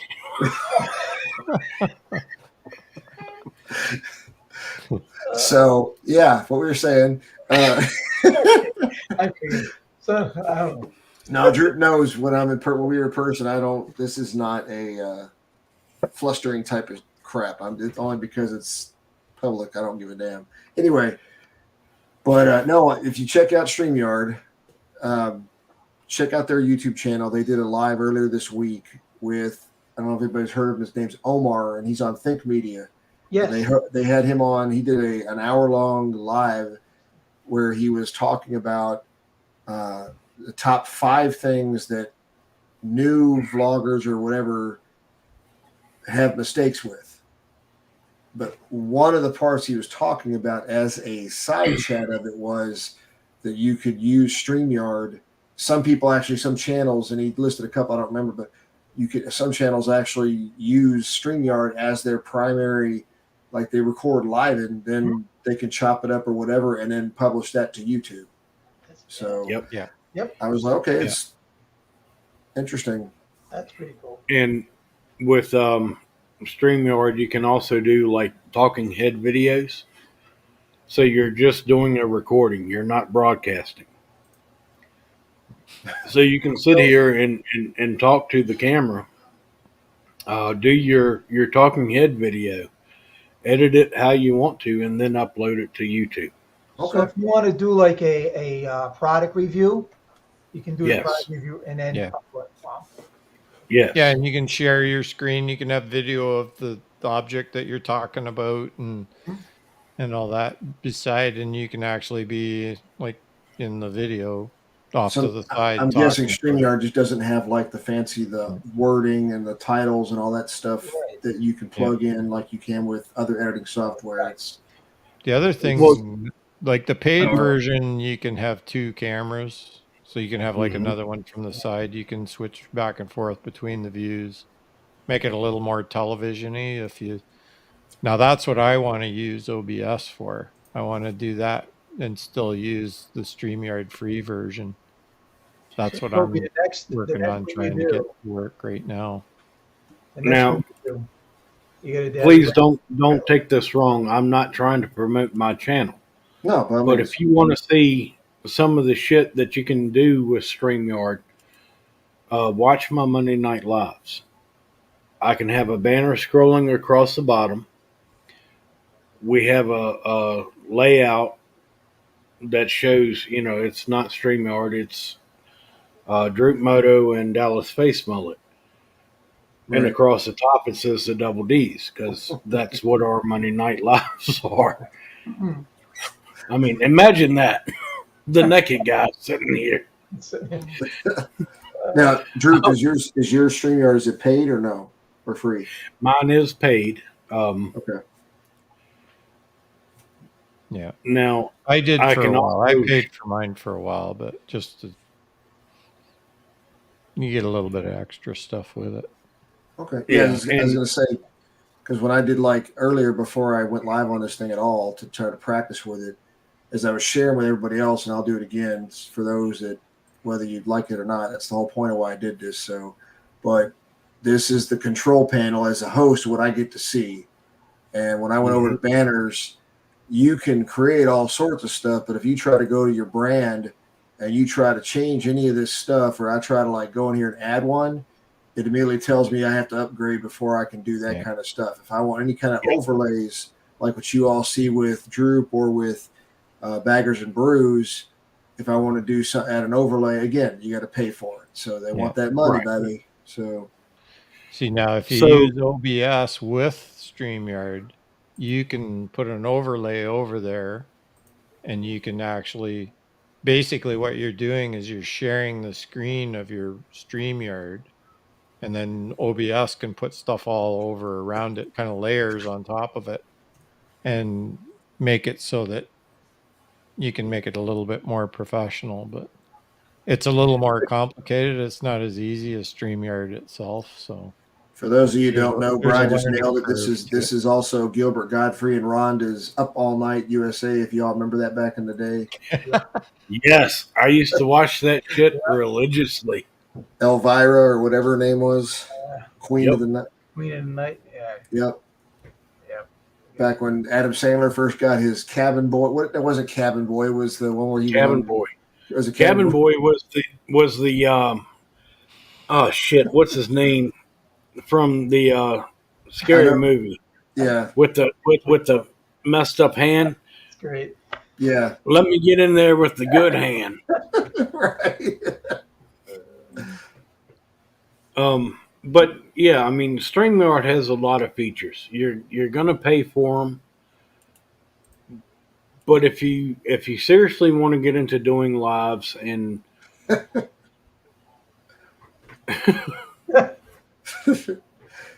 now, does Restream, does it have a free version or is it fully paid? it does, and it is limited as well, but it'll give you a chance to test out shit. Yeah. I love the layout. I love the options that Restream has. To be honest, I would leave StreamYard and go to Restream if my internet would support it better. Mm-hmm. Okay, so Drew, you bring up that point right there, and I'll bribe if you can throw in the comments there for if anybody else, if you're familiar with Restreams, pro and con it. I don't need a list of anything, but what is the one thing that you think would be the driving factor that would say Restream would be better to go to versus StreamYard? And I have one, and I will contribute the one. So you have 4 people here. I don't know how loud my mic is on your stream. Rody doesn't know how loud his mic is on your stream. We have it set up for our own thing. If you can hear me, that's great. But if I'm overpowering every other guest you have with Restream, you can turn my mic down. Huh. Oh, the moderator can do that. Okay. Yep, No, I don't know if moderators can. I have not tested that, but I know the owner can, and because they can see the band. Yeah. Okay. And because for you me, can do that in OBS too. Like it shows the modulation as well. For me, like when you have people, I'll make you feel better. Like Military Biker, which I love to death, but he's so loud and so boisterous on his mic. If you can just tone him down a little bit, it'd be perfect.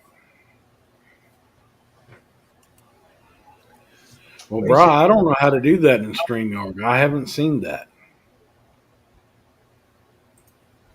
So let's see. I'm looking now. I mean, I know you can mute other people. Oh, well, there's okay, so here, I'll do this again. I have not played with this at all. That's what she said. But so Oh, like, I'm sure she did. Yeah, like you can so like here you can you go can and like edit adjust mic your settings. modulation, but you don't know Well, what there it you go. is. Oh, Really. okay. I just learned a new thing. I didn't know Thank you, you could Brian. do that. So you go here. So Yeah. that each window has the 3 dots top right, and you can on the screen, and you can click on it and edit mic settings, and see right there. Droop was at the center. So let me hear you again, Droop. Yeah, I mean, again, if I'm overpowering, turn me down because Oh, but my there you go. mic See, settings, I don't want to sit here and fiddle with them. see, there you go. I can actually. I didn't know that either. I just learned something else new. You can go in here and actually automatically adjust all of them. Nice. Check.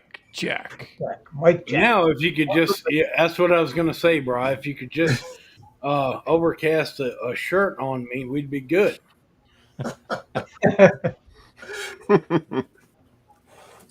I had that. What? Oh, never mind. He's telling me what I said earlier. Okay.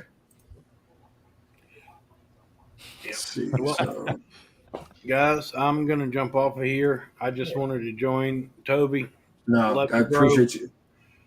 I think we're gonna Droop. You're doing a good a segue here to that because I did say I was going to cut it off around 10, midnight. So Techin Moto, Jarvis, RHODYRIDERZ, Droop. I appreciate you all coming on here for my first one. Y'all, hey, look. Now I feel like an asshole. It's called. No, you're not. Because before you jumped on, I said earlier that I was going to end it because it was we'd already been on for a long time. So coming on, you dropping off or whatever gives a good segue to end it. And Now the thing before you jump off is Yeah. the guys that are on here don't click out yet because there's a green room afterwards, so you can right, chat absolutely. amongst ourselves. You can continue the conversation. Forever. Bruce won't be there to interrupt y'all.